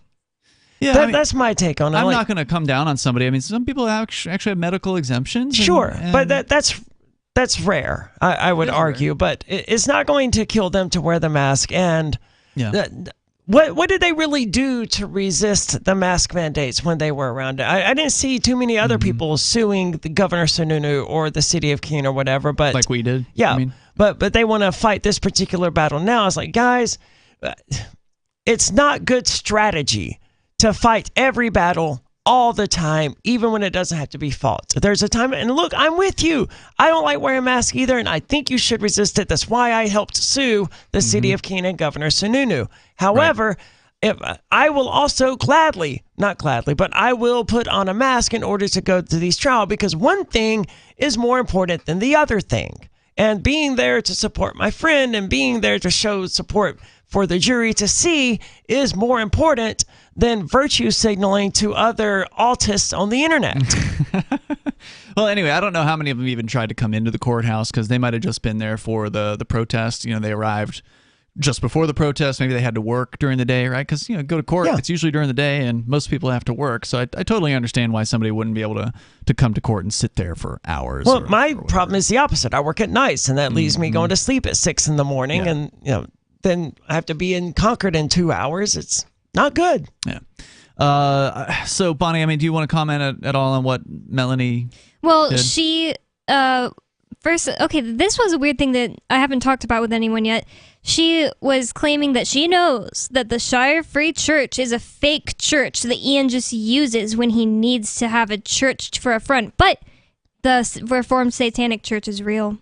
And she said that? Yeah, and she said that Aria, as the high priestess of the Reformed Satanic Church, did like bake sales, charity, and handed out crypto to homeless people. But I'm just saying that is true, so I'm glad she said that thing. But I'm just saying there's no way that she didn't know about Ian doing some of those exact same things. Yeah, the Shire Free Church in a huge way inspired some of the activities of the Reformed Satanic Church. There's no doubt about that. The Shire Free Church, in addition to proselytizing and preaching the messages of freedom and love and compassion 7 freaking nights a week, that's a sermon right here. It's a liberty, love, peace, friendship, forgiveness sermon every single night of the week. That I don't know how else to interpret it. But in addition to doing that, the Shire Free Church did also help build an orphanage in, I think, Kenya, Uganda. And just this last year was it also Uganda? We helped a mosque open in Keene as well. There was a mosque opening in Keene, but there was also the thing with Give Directly that you, myself, and Mark helped contribute to. I mean, see, there's so much activism and generosity related to the Shire Free Church that you just don't remember all of it. And she acted like there was no such thing. Yeah, but these things happen. Not to mention the homeless shelter here in Keene, the privately run homeless shelter, has been getting massive donations. This is how dishonest she was being. Mark Zesty asked her, the 100 Nights homeless shelter is pretty important to homeless people in Keene, right? And she said, I couldn't tell you how important it is. Oh yeah, beds are not important to them. Oh yeah, she was taking like 20 seconds pausing every time. Long going, pauses on cross-examination. Technically, she was just... It was embarrassing. She looked into the abyss and But I forgive you, Melanie. Became what she More hated. coming up here. It's Free Talk Live. The easiest thing in the world for a reader to do is to stop reading, according to the late, great Barney Kilgore, who became managing editor of the Wall Street Journal in 1941 and grew the paper's circulation from 33,000 to 1 million by the 60s. And he'd be pleased to know that his paper is one of the few that people now pay to read online. Someone else pre-internet who realized that attention is fragile? Motown Records founder Berry Gordy. In the early 60s, when his label dominated the charts, he'd bring a dozen real people into the Hitsville, USA studios and audition songs. And he'd ask, if you were down to your last dollar, would you spend it on this record or would you buy a sandwich? Today, attention span seems like an oxymoron. For tips on cutting through the clutter, hit survivalspeech.com. I'm Holland Cook. My name is Jacob Hornberger. I'm president of the Future of Freedom Foundation, which Congressman Ron Paul awarded for having an outstanding freedom website. Write us at fff@fff.org, and we'll send you a free 3-month subscription to our monthly journal of libertarian essays and our booklet, Economic Liberty in the Constitution, which George Mason University economics professor Walter Williams praised in a recent column. That's fff@fff.org. What if you want to hear the latest episode of Free Talk Live, but all you have is your phone, you forgot to download our archive, and you have no data connection? You can call our Listen line at 641-793-0191. That's a long-distance number, so you may incur charges. If not, listen as long as you want. 641-793-0191. The Free Talk Live Listen line, 641-793-0191. Free Talk Live. We're talking about the immigration situation here in this country. Now, Jeff, you have a 5-point plan. I'd like for you to go over the 5 points again. Oh, sure. Hold on. I just got to turn to the page. That's fine. And if you, he's got pages worth of Oh, yes. Oh, yes. Number one, close the borders. Put up a barrier on the border. And I mean a barrier. Like a great wall? Yeah, a great wall, barrier, stone wall. Right. I mean, something that's secure. And then you put a moat underneath. Holy crap. Alligators in the moat? All right, now, you've got more, though, right? We got a wall and a moat, and then what? And you can put sensors on there. The motion detector. Motion tracking machine guns, too? Spit out some 50 cals at them if it moves. Ninjas, that's what we need. We just need ninjas mounted at 10-foot intervals along this wall. The border ninjas. Free Talk Live, 7 nights a week from 7 to 10 Eastern, live on the Liberty Radio Network at LRN.FM. Tired of cancel culture? Sick of mega tech corporations holding an axe over your head? Join the LRN.FM Matrix chat server. It's self-hosted, so no one else can tell us what to do or say. Don't like the existing channels? You can make your own. You can even connect into some of our channels from other Matrix servers. It's federated. For the full LRN.FM Matrix experience, though, you should join our server via the step-by-step instructions at chat.lrn.fm. Chat.lrn.fm. Is oral health important to you? If you don't like your own teeth, fresh breath, or kissing people, then by all means stop listening. Several years ago, I met Jessica Armand, founder and CEO of My Magic Mud, and I became passionate about the product that she created and never want to live without it. It's clinically proven to whiten teeth, but I find it does much more. They want you to love My Magic Mud as much as I do, so they're giving you a money-back guarantee plus 20% off. Go to mymagicmud.com and use coupon code FTL20 at checkout. mymagicmud.com, FTL20. Got Telegram? You can follow our channel there and discuss show prep with other listeners at telegram.freetalklive.com.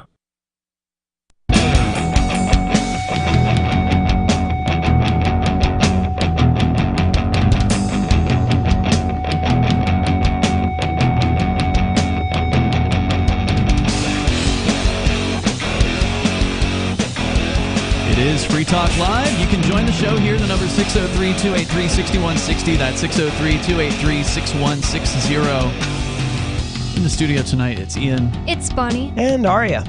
So we've been recapping the Crypto 6 trial, COVID edition, where 3 of the witnesses have come down with COVID. In fact, we can talk about the CDC now recommending face masks again, apparently. For the flu Lord. now. We knew this was coming. Yeah. We called it years ago. Metaverse update from Arya. You've got something about Zuckerberg over at Meta, and if we get a chance, we'll talk about that stuff. I think we're almost done with the whole Crypto 6 update here. It's definitely been a big day at the court, and again, it will continue on tomorrow, starting at 11:30, so a later start than the previous days. But the saddest part had to be our former co-host Melanie Neighbors, who decided she was going to become a cop, work with the feds, when honestly she had the least pressure applied to her of anyone who had a cooperation agreement with the feds, of any of the Crypto 6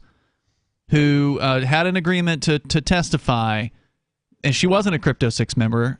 There were a couple though that did, like for instance, Renee never had a cooperation agreement, but she did end up getting what they call an immunity deal or whatever. Well, that's how they get you. Yeah, to force her to testify.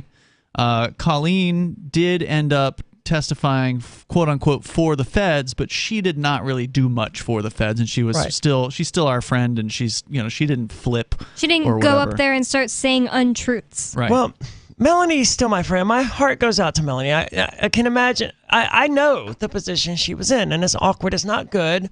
And she's got kids. She's got family. And as we've seen many, many times, having kids is the death of activism. Because at that point, the stakes become so high that it becomes very easy to get people to do things they wouldn't ordinarily do, because it's no longer just risking their life at this point. It's they could lose their entire family. And to them, that those stakes are just insurmountable. So yeah, but nobody was asking her to do activism in this case. Like nobody asked her to do anything. But I'm just saying, it was like, oh, you hinted at possibly something. Okay, then here's everybody I claim to be friends with. Here's everything I know about him. I'm not trying to make excuses for her. She basically threw as many people under the bus as she possibly could to save her skin from a charge she could not even remember. On articulate, like what? Right. On cross-examination, Mark Sisti asked her, well, the prosecution at the beginning of your testimony said you're here on an agreement for non-prosecution, so what was it that you were being threatened with? What was it that they said to you they were going to charge you with if you didn't take this deal? And her response was, it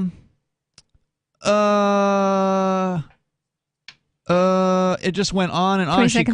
She could not answer the question. She had no conception even of what she was potentially being threatened with. It was so bad, the judge had to intervene in this questioning and take the attorneys to a sidebar where I was able to listen to it, but I don't think I can speak on exactly what, transpired between the attorneys there. But basically, the judge needed to move this along because she could not answer this question from Mark Sisti. And so then on redirect. Which gives you an idea of how not serious these threats actually were. Like when they came at me and was like, hey, we're going to charge you with this back in April. Right. I knew, I had a general idea, even though they didn't specify exactly which charges. My attorney and I, we were able to predict or guess which things or what they would probably charge me with. Plus, you'd already been charged, and they were threatening to charge you with more things if you didn't take a plea deal. Right. She has never been charged with anything. And they did charge me with more things when I did not take a plea deal. Correct. She has never been charged with anything in this case, and she could not recall what charge they were even batting around about she might possibly face. So what ended up happening was on the redirect, where the prosecution gets back up and gets to ask more questions, he kind of held her hand through trying to explain to her what the potential situation could have been. And so the suggestion was that maybe she could have been charged with bank fraud. Well, now, why is that? Did she have an interaction with a bank in regards to this case? No, she never did. No, I distinctly remember her informing me, and presumably you as well, that, oh, by the way, it is against the law to lie to a bank. To which I said, that's fine, I'm not lying to a bank. Indeed. So in the case of what she did in this particular situation, one of the things she testified to today was that she wrote letters about you and I in regards to us trying to improve our account status at the Kraken Bitcoin exchange. Yep. And she told the truth in those letters, and those letters were not delivered directly to Kraken by her. They were delivered to us individually by her. And then we they weren't delivered even them. addressed to Kraken. Right. I think, if No, I they recall weren't. correctly, mine Nope. was addressed to whom it may concern. Yes. And so basically it was just like a letter saying Ian and Aria, these are separate letters, but have access to a certain amount of funds. So therefore you should be able to upgrade their accounts. And so they said that could somehow be bank fraud, and it couldn't possibly be bank fraud. First of all, Kraken's not an institution. It's not a financial, or at least at the time, it wasn't a financial institution. I think they finally did become a bank in 2020, but this was 2018. And so the whole idea that she could possibly have faced a bank fraud charge from that was just a ridiculous notion. But yet that is apparently why she completely folded like a deck of cards and rolled over and gave the feds everything they wanted. The most mad about this is she was a person who was educated in the law, right, and made a decision to, as an accountant, because you asked her if she would do this as an accountant, and she said, "Sure, I'll do that." And she never was an accountant apparently, but she didn't tell you that. But anyways, well, we don't know the difference anyway. I don't know what the difference If someone's is. like, "I'm not an accountant, I'm a bookkeeper," I'm like, "Okay, I'm not." Right, me too. I'm not a programmer. I'm a script writer. The thing I that don't know. pisses me off is she was just like, "Yes, I will do this. I am doing this." No one made her do anything. Nope, she's she not got somebody paid. who was like tricked into doing a thing. She got paid, Right. and now she's mad at you because she did it, and because she's mad at you, she wants to lie about you to the feds to make you go to prison, and it's just like, it's sad. Yeah, I mean, you described her I'm as... not angry about it. I find the whole thing just sad because, I love it's Melanie. cowardice. It's cowardice. And it really is the ultimate level, the most cowardly that anyone so far that has taken the stand has been. And you described her as a friend.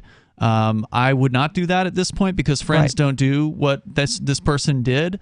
I've never been anything but good to her throughout our entire relationship together. In fact, when she took to Free Keene this summer to write up an article about how she thought, a one-sentence article about how she thought I should die in prison. I remember that it was, I was under the assumption that, someone had hacked it. That's what I thought. I thought it couldn't possibly have been Melanie who did that.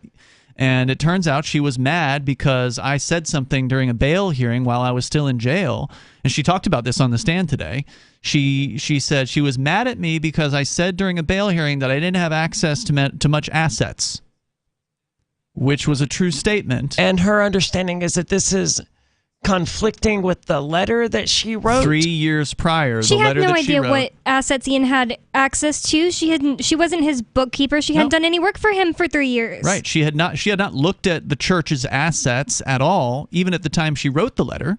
She just took my word for the fact that I had access to some Dash Masternodes at the time, which, by the way, are now worth a fraction of what they were worth in 2018.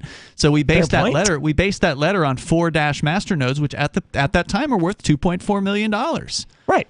And now they're not worth a fraction of that. And that's just worth today. it to her to go up there and say, even though Mark Edge officiated my wedding, I don't think his church like is real. Mark wasn't a minister of the Shire Free Church. She tried to deflect that by saying he told me he was a Quaker at the time. Yeah, he's a Quaker because the Shire Free Church is an interfaith church. Right.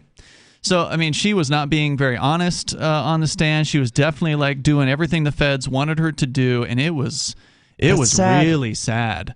And so all of this was because she was mad at me for saying something she thought wasn't true, but absolutely was true. And the thing is, then when I tried to have a conversation with her about it, the time when they reduced my bail conditions for a week and I was able to communicate with her, I thought we'd patched everything up. I thought everything was okay. She had given me permission to remove the blog post from the site. It seemed like we were working towards getting her back on the air, and then she went straight to the feds and reported me to them at that point. So it was she could have tried situation. harder to get more information about it too. Like there are other people who are members of the church that she could have talked to and expressed how she was the feds feeling. threatening her and all that. Well, not anything that she wasn't supposed to divulge. Just, hey, Ian said this in a hearing and it's really upsetting me. And it could have been, explained She to her could have better. communicated about it, but no, she just sat around getting angry. Just wanted to throw me under the bus for it.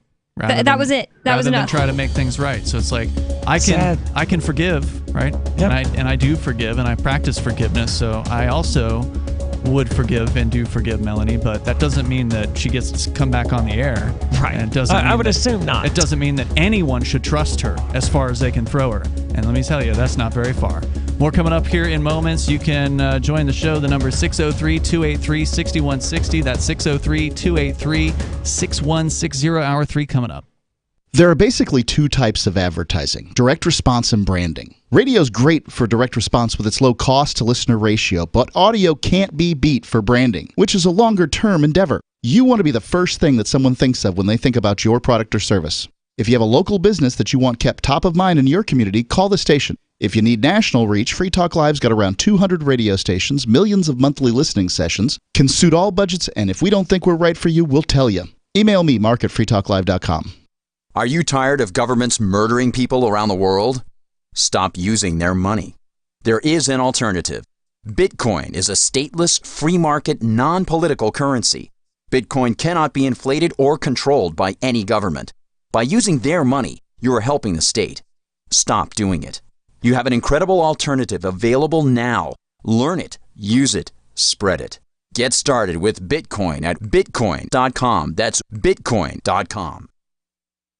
Looking for a great real estate investment? Consider New Hampshire, which is ground zero for the Liberty Movement. Your first call should be to Mark Worden from Porcupine Real Estate. He's more than just a real estate agent. He's your New Hampshire concierge. Where are the best places to live? Do you want farm, city, the burbs, or forest? Do you want a duplex or multifamily building so that renters pay your mortgage? There are homes in all price ranges in New Hampshire, and Mark can help with financing too. Invest in Liberty and property. Mark Worden can help. PorcupineRealEstate.com. If you want to know the latest about Free Talk Live before we go on the air, all you need to decide is how you want it delivered. It's your choice. Visit news.freetalklive.com to receive our usually weekly news updates by email. Plus, we have a Twitter account at twitter.freetalklive.com, and you can follow us on the decentralized Mastodon platform at toot.freetalklive.com. So please follow us at toot.freetalklive.com and sign up for our emails at news.freetalklive.com.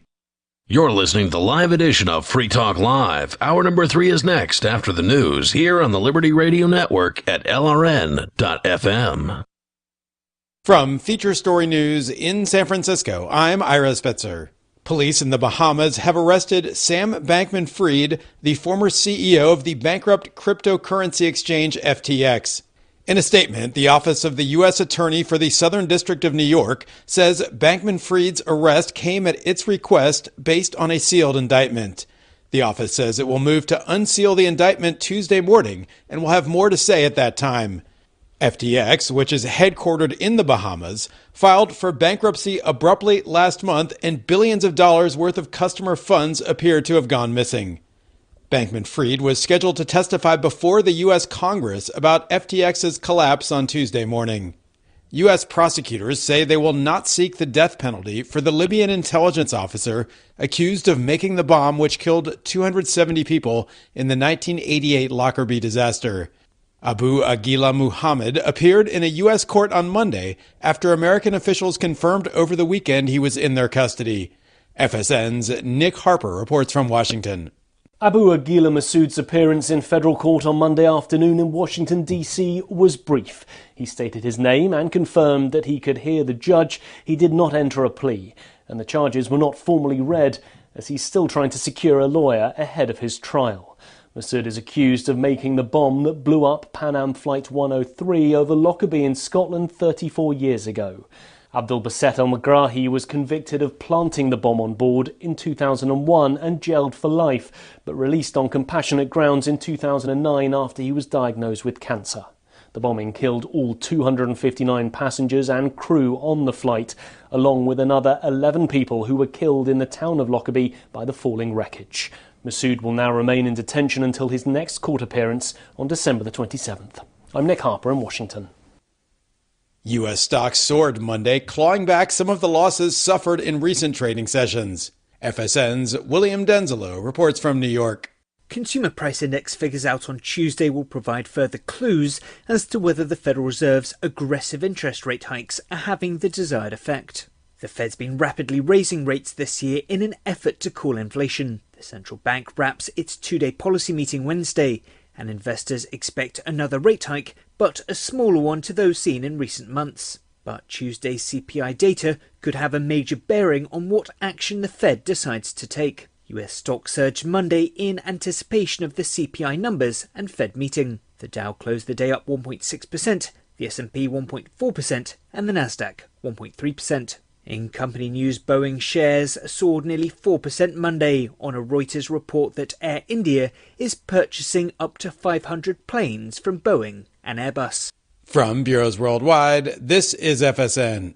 With FSN Spotlight, I'm Simon Marks, looking in more depth today at the US-Africa summit that is being hosted by the Biden White House later this week. The White House is poised to endorse proposals for the African Union formally to become a member of the G20, an initiative floated by the presidents of South Africa and Senegal. But while the White House has, in the run-up to the summit, released a new strategy stressing the region's importance, analyst Jim Lindsay with the US-based Council on Foreign Relations says it's not clear that this week's wooing of African leaders will amount to very much. Whether that wooing is going to succeed is a very big question mark. One obvious area for action would be trade. 55 African countries just formed the African Continental Free Trade Area, the largest free trade area in the world by the number of members. But Biden shows no interest in pursuing trade deals. One odd thing about the summit is that U.S. officials say that Biden will not hold one-on-one meetings with any African leader. The rationale is that too many leaders are in town, and meeting with some and not others would create hard feelings. So the administration seems to be acting on the principle that if we cannot make everyone happy, we will make no one happy. And he argues that's a missed opportunity for a Biden White House that has spoken of the summit as an effort to amplify African voices in international conversations. With FSN Spotlight, I'm Simon Marks. The main news again. Police in the Bahamas arrest Sam Bankman-Fried, the former CEO of the bankrupt cryptocurrency exchange FTX. U.S. prosecutors say they will not seek the death penalty for the Libyan man accused of making the bomb used in the 1988 Lockerbie disaster. And U.S. stocks soar, clawing back some of the losses suffered in recent trading sessions. That is the latest feature story news. Ira Spitzer reporting. Following earlier reports of 27-year-old Mark Felder's profound and startling level of pride in his alma mater, the University of Miami alumnus spoke to Onion reporters about his strong affection for the academic institution that left him totally unprepared for the job market and floundering in $50,000 of debt. I would not trade my time at the University of Miami for anything. Miami has the best college experience in the country, hands down. I had an awesome time there, and it's an amazing place. We've got awesome bars, awesome sports, an awesome campus, and we're pretty much right next to the beach. I mean, what more could you want? You have to be crazy not to go there. Felder, who paid over $140,000 in tuition, told reporters he takes an annual trip to see a Hurricanes football game and visit the university that failed to teach him any marketable job skills whatsoever, leaving him so financially helpless he was forced to move back in with his parents after graduating. AMI, fight. Yeah, it's all about the U, baby. All about the U. That's what I'm talking about. Go Canes, baby. For more on this story, check this week's Onion Review. This is the Onion News Network.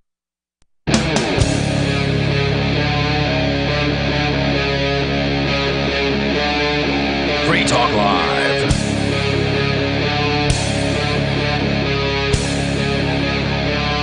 It is Free Talk Live, and you can join the show.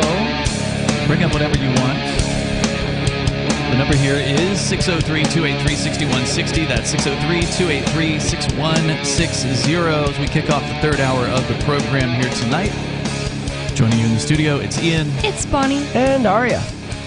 We were kind of recapping some of the key takeaways from today's Crypto 6 trial, day number 5, the beginning of the second week. And the key takeaways are that the feds just don't give a damn about stopping actual scammers. That was proven today by the elderly folks that took the stand. And even though they were getting taken for over, in some cases, over $1 million by scam artists that have nothing to do with me or Aria or nobody or anything like that. Well, you can imagine it's probably relatively easy to catch these scammers if that was what they actually wanted to do, right? You've got to get money to these scammers at some point. At some point, there's an individual walking into a bank or doing something to get money, right? So, well, that's one of the reasons why the scammers want to get Bitcoin these days, right? But they still got to, in their host country, they've got to turn that into cash or something, right? At some point, they've got to find a way to get some actual currency that they do. Yeah, with all the blockchain analysis, once the Bitcoin goes to them, they could trace it and see when it gets cashed out. But when the FBI receives a report of one of these scams happening, all they have to do is get the old lady's phone and pretend to be that old lady for, several months and get all the information they need on the scammer. And just like that, they could do something about it. They never have, and it's now proven that They have no obligation to protect you. they've never bothered to do any of those investigations on the actual scam artists. They want to prosecute the people selling the Bitcoin instead, because it's a lot easier to find them. They don't have to really do as much hard work to actually try to track down publicly available cryptocurrency sellers. So we learned that. We also learned, sadly, that former host of the show, Melanie Neighbors, has gone federal evidence turned, I wouldn't say she's quote-unquote pro-government, but as somebody in the chat room pointed out, I think it was Jay, a.k.a. Return to Normalcy with President DeSantis. That's his username, by the way. Says that she's No, it can't be Jay. Jay quit the Matrix server. Says she's lower than a cop. Right. Because basically a snitch. Well, right? yeah, It's I pretty think low. kneeling to the cops and doing whatever they ask you to do is worse than being a cop. Especially when you're barely even under any pressure. She cracked under a threat she couldn't even recall. And this under is Melanie cross-examination. shoot the cops in the head Neighbors, That's right? her. That was her That's whole her viewpoint. shtick Yeah. here on the show. She was going to shoot Janet Yellen or something like that, she was right? like, if I see her, I'm taking the shot. I don't know if it was Janet Yellen. It was some IRS And we head argued against person. that. We were like, hey, that's not right. That's not moral. That's not the way to do this. Because we're pro-peace on this show, and she was a pro-violence voice that we used to simply, as the counterpoint to Well, because hopefully free make more speech is a thing. persuasive, hopefully make more persuasive points to our listeners that violence is not the solution. And then she got on the ground and licked the boot. Yeah, it was really sad. Let's go to your phone calls and thoughts here. We have Bad Slave on the line in New Hampshire. You're on Free Talk Live. Go ahead, Bad Slave. Hey, thank you, Ian. And thanks again for your standing up for this whole thing. Sure, thank you. My question is Melanie, is she saying anything other than trying to downplay the validity of Shire Free Church or anything like that? I mean, is there? It just seems like it's a pretty big stab in the dark. I mean, she had some knowledge maybe of your financial status in the company or the. You're right, Bad Slave. She didn't have some huge role. It was almost like she got down on her knees and licked the boot for not even something that was that helpful to the prosecution. Yeah, you're right. There really wasn't much else to what she said because she didn't know anything about selling Bitcoin. And she acted like she was like, I am gonna walk in here and blow the lid off of this, and it's just like, okay, so you're a lady who's admitting you're mad at Ian and you're saying his church is fake even though you let a Shire Free Church minister officiate your wedding. Okay. Yeah, she got blindsided on that one. Yeah. I will also say that, she seems scared of the libertarian community. She seems concerned for, her well-being, her safety. And I just want to be clear, and I think libertarians out there would agree with this by default, and it doesn't even need to be said. But look, if you can't just forgive Melanie and be kind to her, not necessarily welcome into your life and not trust her, but if you can't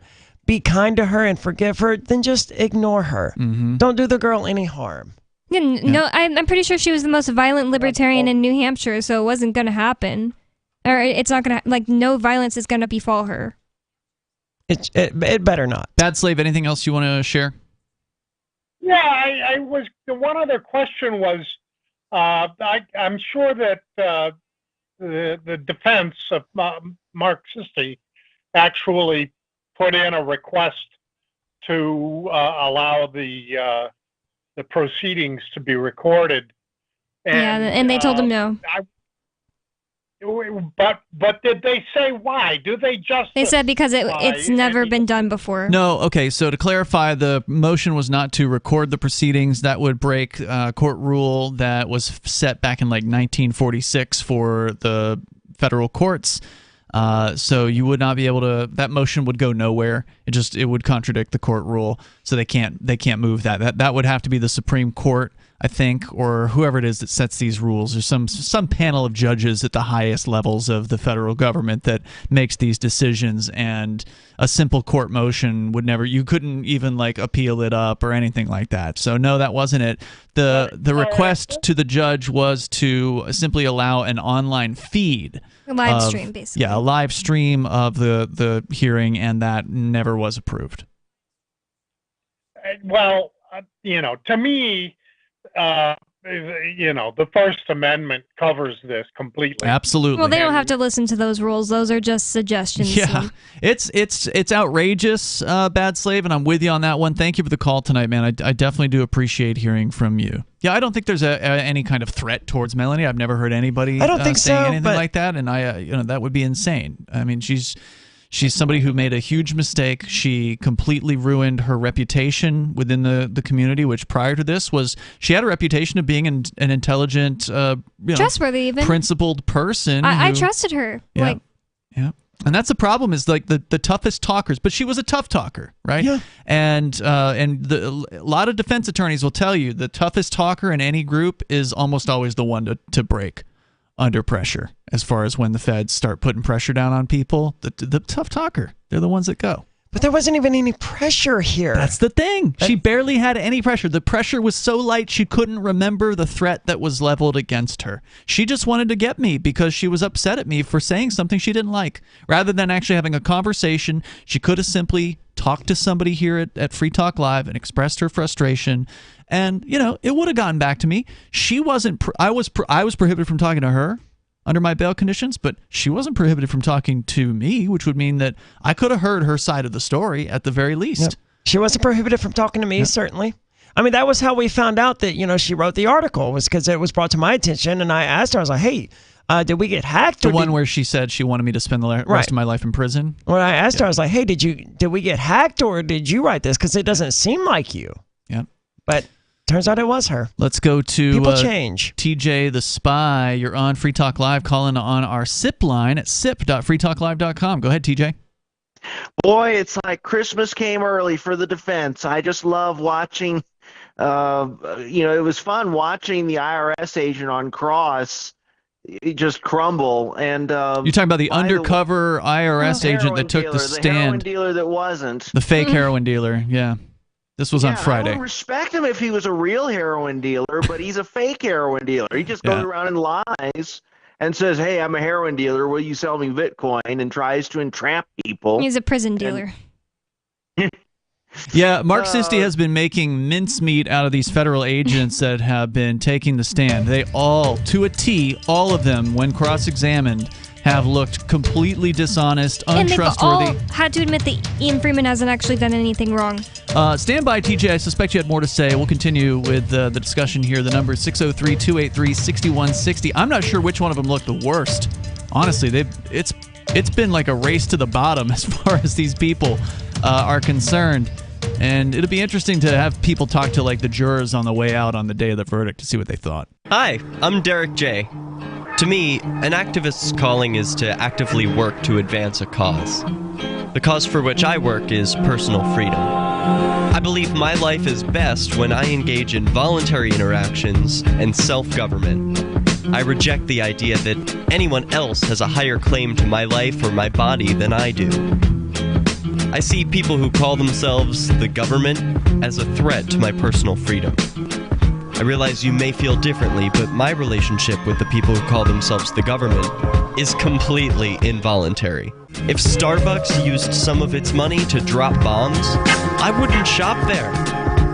So why would I support the American empire?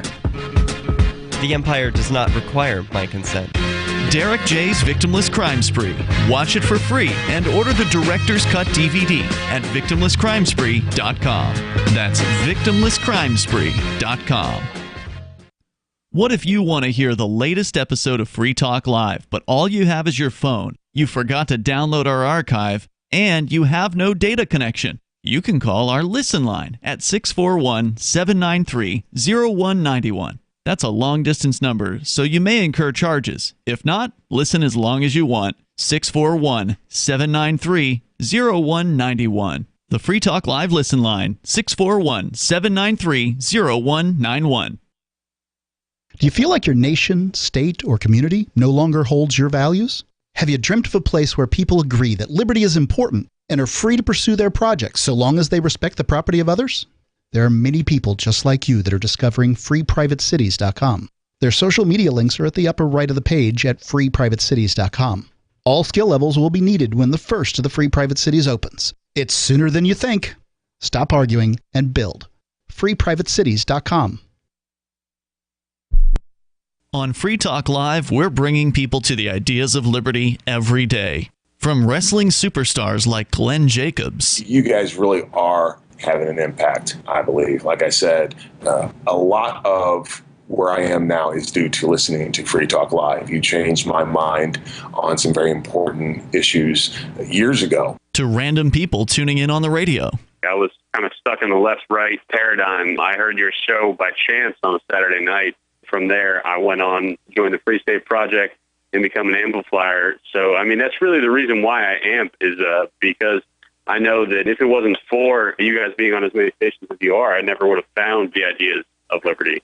You can help more people hear the message of liberty by joining Free Talk Live's AMPS program on Patreon for as little as $5 a month. And you'll get access to special perks. Visit amps.freetalklive.com, amps.freetalklive.com. Tired of cancel culture? Sick of mega tech corporations holding an axe over your head? Join the LRN.FM Matrix chat server. It's self-hosted, so no one else can tell us what to do or say. Don't like the existing channels? You can make your own. You can even connect into some of our channels from other Matrix servers. It's federated. For the full LRN.FM Matrix experience, though, you should join our server via the step-by-step instructions at chat.lrn.fm. chat.lrn.fm. Have you had enough of the big-name web hosting services that are long on promises but short on bleeding-edge features, uptime, and customer service?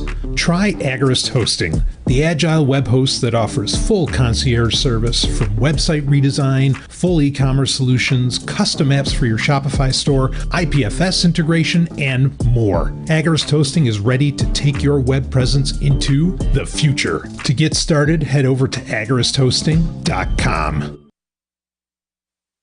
Our Matrix server is about as free as internet chat can be. Join the existing rooms or create your own at chat.freetalklive.com.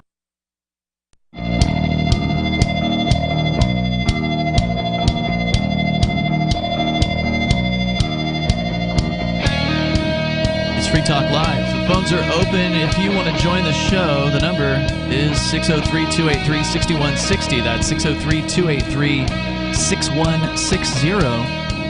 In the studio here tonight, you've got Ian. And Bonnie. And Aria. By the way, I want to say thank you to Free Talk Live listeners like Milk Dud. Milk Dud is a silver level supporter of our AMPS program. And you can join him over at amps.freetalklive.com. That's amps.freetalklive.com. You can sign up there. It's our Patreon, and you can do it for as little as $5 a month. That's all that we ask, and it makes a big difference for us when you do that. So thank you, Milk Dud. Really appreciate the support at amps.freetalklive.com. That would be a cute dog name. And you can sign up with our Patreon. You can use PayPal. You can use credit card or debit card as well. It's amps.freetalklive.com. You get perks like access to the Amps Only podcast, which has our full radio show every night without the recorded commercials. Let's go back to TJ the Spy.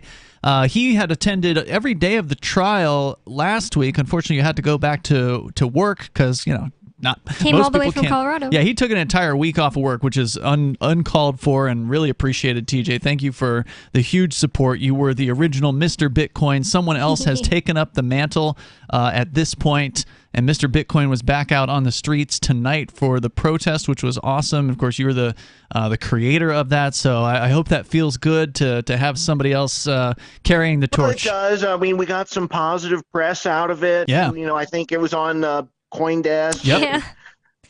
In WMUR and a few others. Yep. Because it's visually attracting, and I thought I said, boy, it's really surreal to watch like you and Renee have a conversation that you thought, oh, nobody's ever going to read this. Mm-hmm. Nobody's ever going to, see this.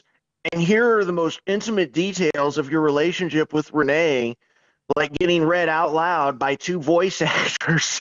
Oh yeah, and the voice actors are so awful. The prosecutors. It's the prosecutors, and Seth Efraim's like, "Go ahead, send the money," like trying to make everything sound like it's bad. Sounds sinister, yeah.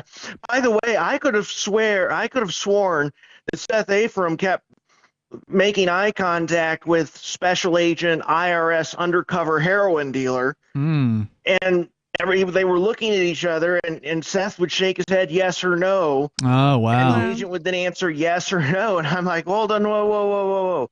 You got to prep your witness ahead of time. Yeah. You can't tell the witness I what... would believe it, because that's totally what it looked like was happening with the FBI agent girl that came up in a hearing, and she was supposed to be... she was going to be a witness, and she did blockchain analysis or whatever. They were doing the same thing. Like, she was looking to Georgiana for, like, what do I say? Oh, goodness. Well, I said the whole, sad thing is I was questioning my judgment because I said, well, I'm 99% Ian certain Ian would never do anything bad. He would never be part of a scam or hurt little old ladies. But they said, we have a lot of evidence he was involved. Like when I did my proffer, we have a lot of evidence that he was involved in illegal activity, and we want to know what he was doing. And oh goodness. I said, I want to write Seth Efraim and say, anytime you guys want to behave like civilized folk, you're always welcome to ring the doorbell and say, Ian Freeman, you're under arrest. You've been a naughty boy. Place your hands behind your back. Like, well, seriously, you think we're going to come out and shoot you or something? Yeah, it's really hard to say where the feds have looked the worst in this circumstance. I always talk the raid. And I was going to say, we did actually get to play the raid video in court last week, and it definitely looked bad. Even it's on Odyssey. It's FBI agents raid our house or whatever on Odyssey. Sisti, my attorney, said he could hear one of the jury members gasp in like shock at what was going on. My attorney remarked to me about how awful it made the prosecutors and the government look. Nice. He was in there for that part? Sisti, when he said, or maybe it could be that you didn't want the jury seeing what was going on there that day. And I'm like going, oh, that's just like, you could see Seth getting madder and madder. Turns red. He's like, I don't know, gets flustered because the case is just not going the way he thought it was. Yeah. TJ, anything else you want to share tonight? Well, I pray for you, brother. I know it's looking more and more likely, but I'm hopeful. But I hope you get acquitted on all the charges, and we'll just hope that justice prevails. So thank you, man. I appreciate the kind words, and again, thanks for coming out here last week. Definitely appreciate the support. Thanks, dude. The number here is 603-283-6160. Joe in Maryland, you're on Free Talk Live. Go ahead, Joe. Yeah, hi, Ian. How are you? Hi, Bonnie. Hey. Hi. What's on your mind? Aria's here, too. Bonnie. You said hi, Aria. Oh. Go ahead. Yeah, I said hi to everybody. Yeah. Sorry, I just didn't hear. Next time that idiot blonde-haired chick comes up to you, she asked your last name, tell her it's Parker. The hell is he talking about? Oh, Bonnie Parker. That's Bonnie and Clyde. Oh. I don't know if I want to associate. Who's the blonde-haired chick? No, it wasn't the blonde-haired chick the that federal agent. Bothered me as much. It was the the blonde-haired chick is the minion of the lead.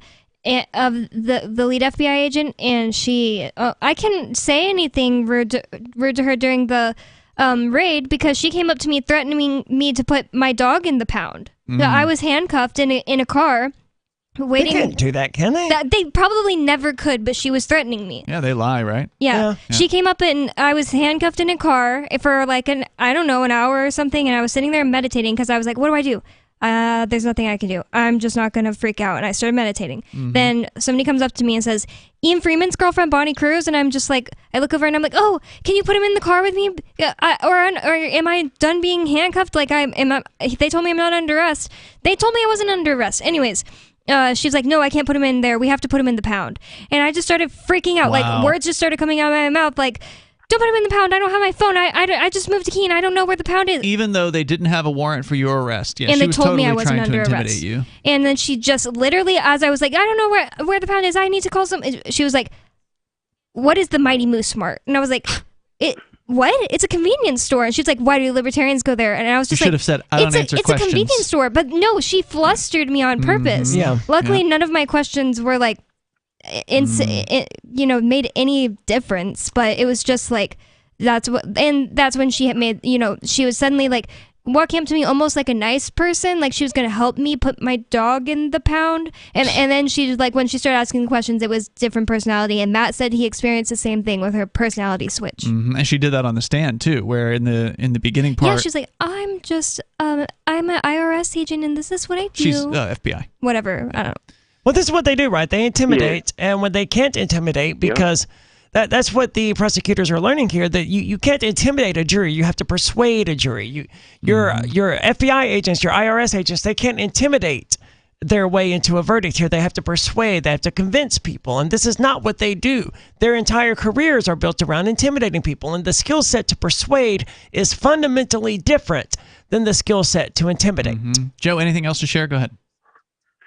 Yeah, like I said, I'm always praying for you, Ian, and everybody else there. And let's challenge Sarah, the Christian communist, an oxymoron, to say some prayers for you, too. Thank you, Joe, for the call tonight. I appreciate hearing from you. The number, if you want to join us, 603-283-6160. You can bring up anything on your mind here on Free Talk Live.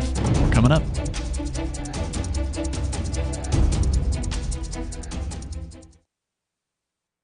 The Free State Project has reached its goal of 20,000 liberty lovers who've pledged to move to New Hampshire and get active to achieve liberty in our lifetime. Perhaps you're trying to figure out what part of New Hampshire should be your destination.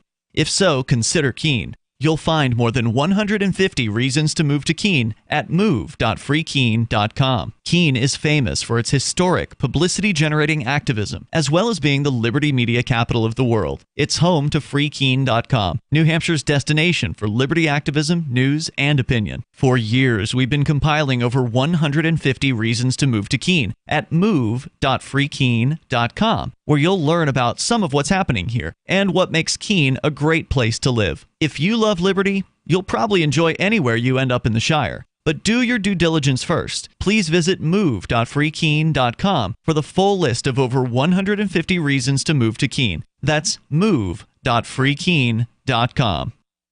From Feature Story News in San Francisco, I'm Ira Spitzer. Police in the Bahamas have arrested Sam Bankman-Fried, the former CEO of the bankrupt cryptocurrency exchange FTX. In a statement, the Office of the U.S. Attorney for the Southern District of New York says Bankman-Fried's arrest came at its request based on a sealed indictment. The office says it will move to unseal the indictment Tuesday morning and will have more to say at that time. FTX, which is headquartered in the Bahamas, filed for bankruptcy abruptly last month, and billions of dollars worth of customer funds appear to have gone missing. Bankman-Fried was scheduled to testify before the U.S. Congress about FTX's collapse on Tuesday morning. U.S. prosecutors say they will not seek the death penalty for the Libyan intelligence officer accused of making the bomb which killed 270 people in the 1988 Lockerbie disaster.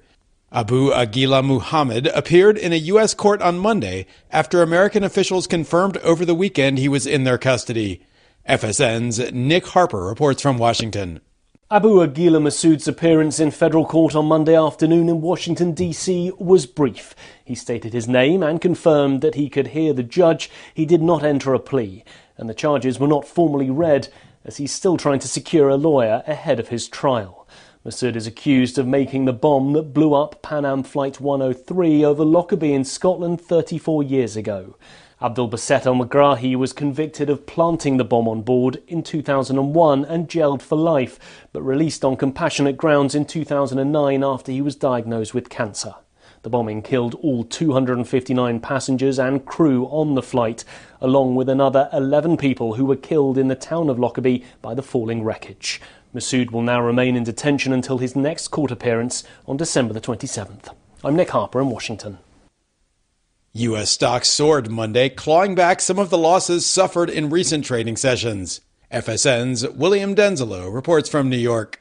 Consumer Price Index figures out on Tuesday will provide further clues as to whether the Federal Reserve's aggressive interest rate hikes are having the desired effect.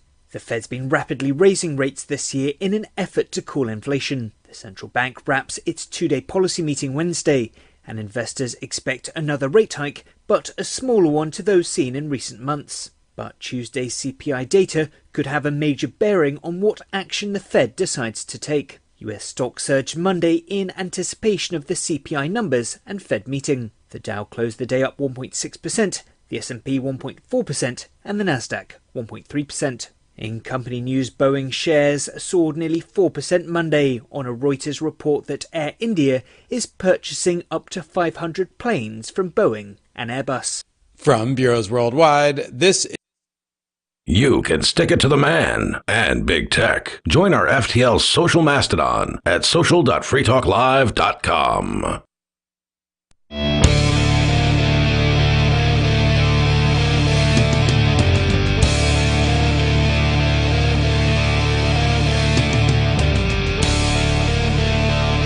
Hey, it's Free Talk Live. Phones are open here. You can join the show. Bring up whatever you want. The number is 603-283-6160. That's 603-283-6160. Ian, Bonnie, Aria joining you tonight. You can join us online, of course, anytime you want. So head over to freetalklive.com to do that. Coming up here tonight, if we get a chance, otherwise we might have to kick it to tomorrow, the metaverse story, the latest on Zuckerberg from Facebook. Is he going to sync his company with his metaverse obsession? We can talk about that. But also, we got our very own Nobody, I believe, on the line here, if he's there, on our conference call via Jitsi. I'm here. I hear Nobody. Nobody's here. Welcome, sir. Thank you. I don't see nobody. And I could turn the camera on, but they usually don't have the feed visible in the I was studio, just saying, it seems that nobody's here. Nobody is here. Yeah, nobody is here. You have nobody in your ears. Go ahead, Nobody. What's up? Let's see. Well, I'm really disappointed by what I'm hearing about Melanie. Yeah, it's sad. I also did have one suggestion, which is if the prosecutors are answering questions for the witnesses or signaling them, that is not kosher, and I hope somebody has mentioned that to Sisti, because that's something that should be objected to and pointed out, because that way the jury knows that they're not reporting what they're supposed to report, which is their recollections. What they're reporting is whatever lies the prosecutor puts in their mouth. I feel like they've got to be seeing the same stuff that TJ is seeing. Like, they're sitting right next to the prosecution. It helps to have it pointed out, though. Until you object to it, the judge may not take notice of it unless it's very obvious, or the jury may not take notice of it, or they might think it's okay. The other problem is Sisti's not facing them. Sisti's listening, or he's not like looking at the prosecution. And the other thing, he's usually making notes and watching the witness. Yeah. And the other thing is, like, when these people do this, it's just like it looks. I've noticed it too, like TJ said, but I feel like you could easily be like, I was just nodding my head that she was right, or like it's not like they're saying yes, like something that could be proven. I don't know. Yeah, well, they would have to be discreet if they're putting answers in people's mouths, but that's definitely dirty pool. I don't know if you can capitalize on it or not, but I just wanted to make the suggestion. Yeah, thank you for that. Sure, and people are full of self-doubt. So, I mean, sure, some people in the jury may have noticed it and some others may not, but they may not be sure that's what they saw. So it may help to have it pointed out, hey, you keep nodding when you want the witness to say yes as their answer to a question. Is there a reason for that? But I can't imagine that's actually not allowed, because how do you control the prosecutor's body language, right? Well, yeah, one thing's for sure, it isn't helping these guys on cross-examination. I mean, if they're just trying to remind them of their pre-rehearsed answers during the direct questioning, that's one thing. But if they're trying to signal them during cross, they're not getting anywhere, because they look bad. These feds, they really look corrupt. They really look like liars. Well, they are, and they are. But I mean, Sisti's just done a great job of putting it right out there. Yeah, I mean, the questions that I would be asking, at least the heroin dealer guys, so you claim to be a heroin dealer. That was a lie, right? Yeah. Yep. Well, you said this. That was a lie, right? You're a professional Well, you said liar, that. right? You ever lie for tell a the job, truth? right? Huh? You lie for a job, correct? Like, I would have led with that. But then again, Sissy did amazing, so I'm not Yeah. criticizing Sissy at all. Yeah, I'm not. Obviously, I haven't been there, so for all I knew, he did exactly that and more. I don't know, but yeah, it's and I'm glad to hear that the Fed scum are proving themselves to be Fed scum.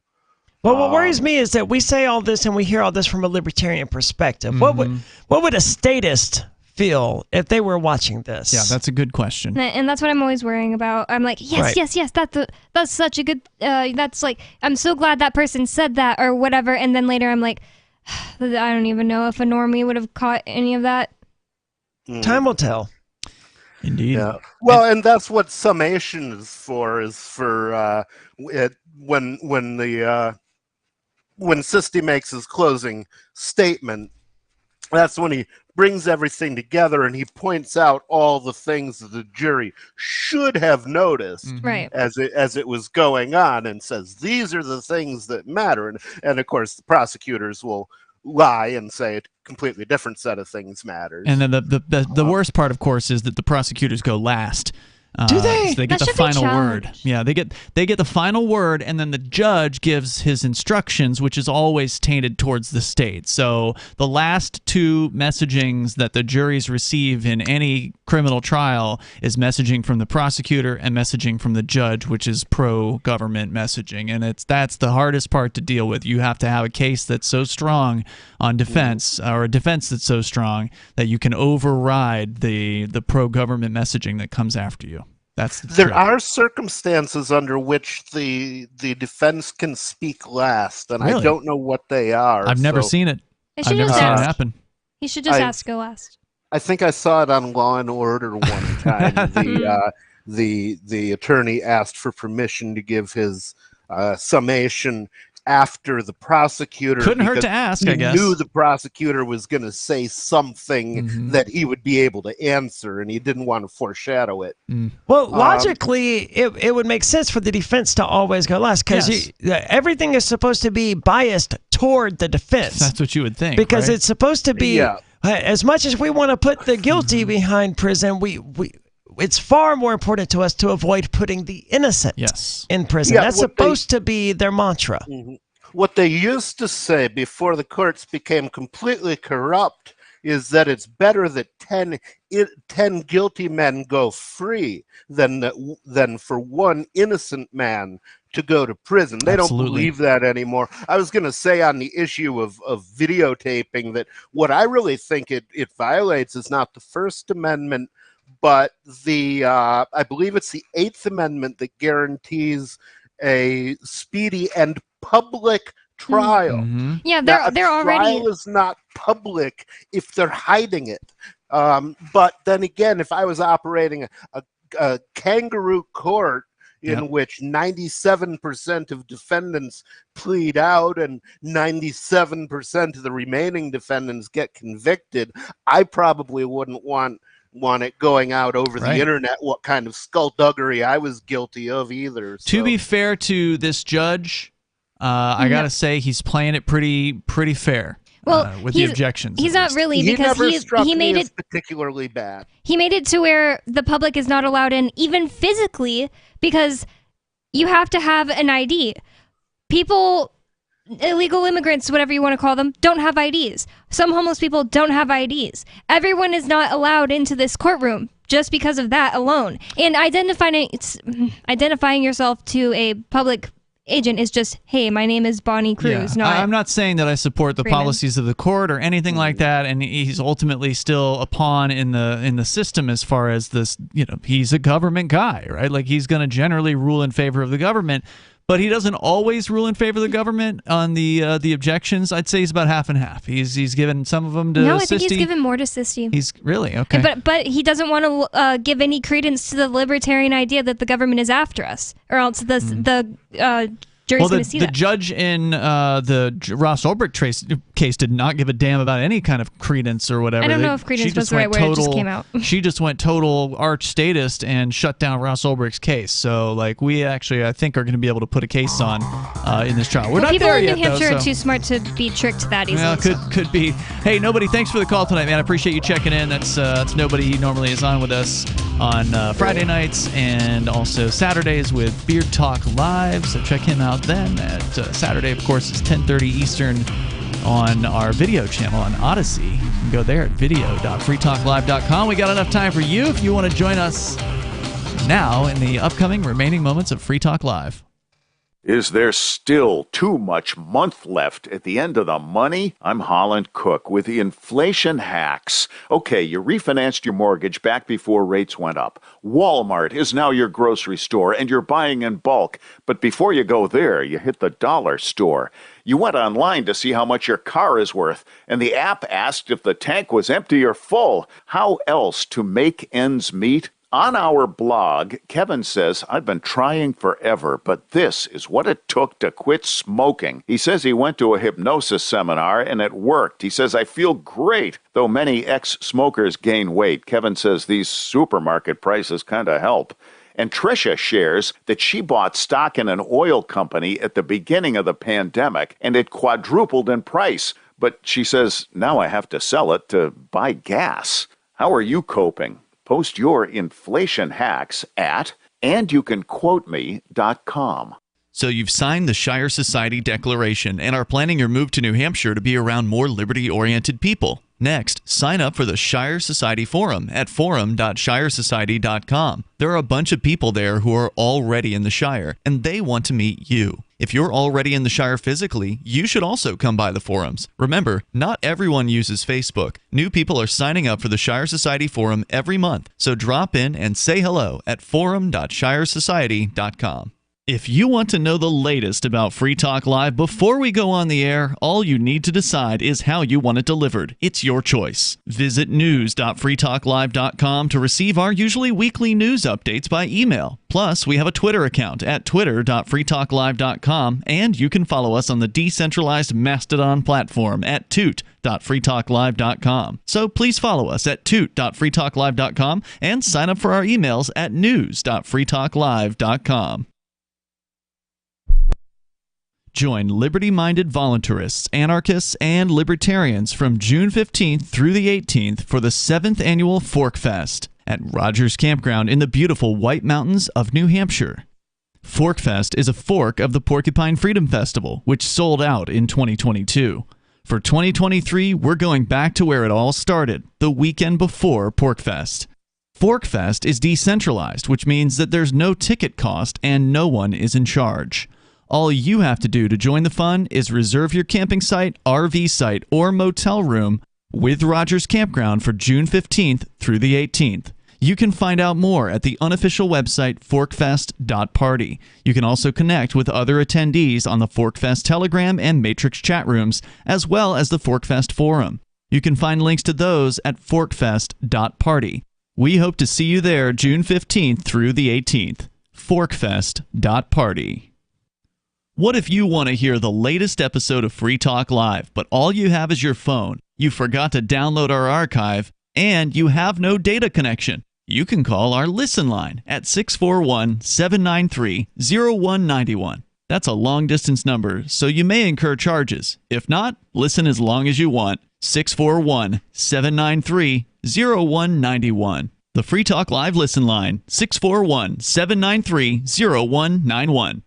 The new 4th edition of Healing Our World, The Compassion of Libertarianism, will take your understanding of liberty to a deeper level and has over 1,300 updated references, new cartoons, and a foreword by Dr. Ron Paul. With discounts for multiple book purchases, the 4th edition of Healing Our World is a great gift for the liberals, pragmatists, environmentalists, and Christians in your life who think libertarianism is cold-hearted. Get yours today at healing.freetalklive.com and use promo code FTL for a $5 discount.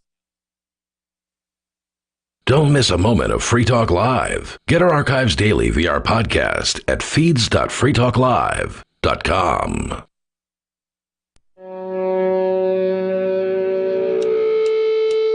Yeah!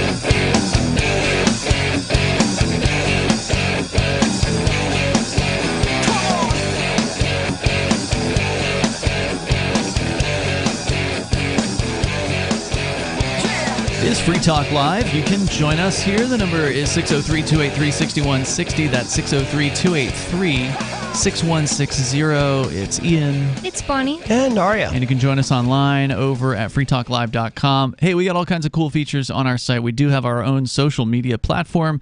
You can go to social.freetalklive.com and interact with other Free Talk Live listeners there for free anytime you want to. And it's our platform. We run the thing. That means we set the rules, not Mark Zuckerberg or Elon Musk or some other big tech elite. It's all done locally. If you don't like the server, well, you can just go to some other server. Alex Jones is welcome on our server. Yeah, I'd be happy to have Jones or Trump or anybody else who actually, would Kanye like to is not be censored Even Ye. for their free speech. Yeah, I would love to have Ye who show up or whatever. But I'll tell you this, we did have in the sort of this exodus from Twitter that happened last month when Elon Musk took over Twitter. There was a fairly large number of people that were looking for other options, and somehow some of them ended up on our Mastodon server. I don't know if they just searched for Mastodon and ours came up in the first 3 pages. I'm not sure where.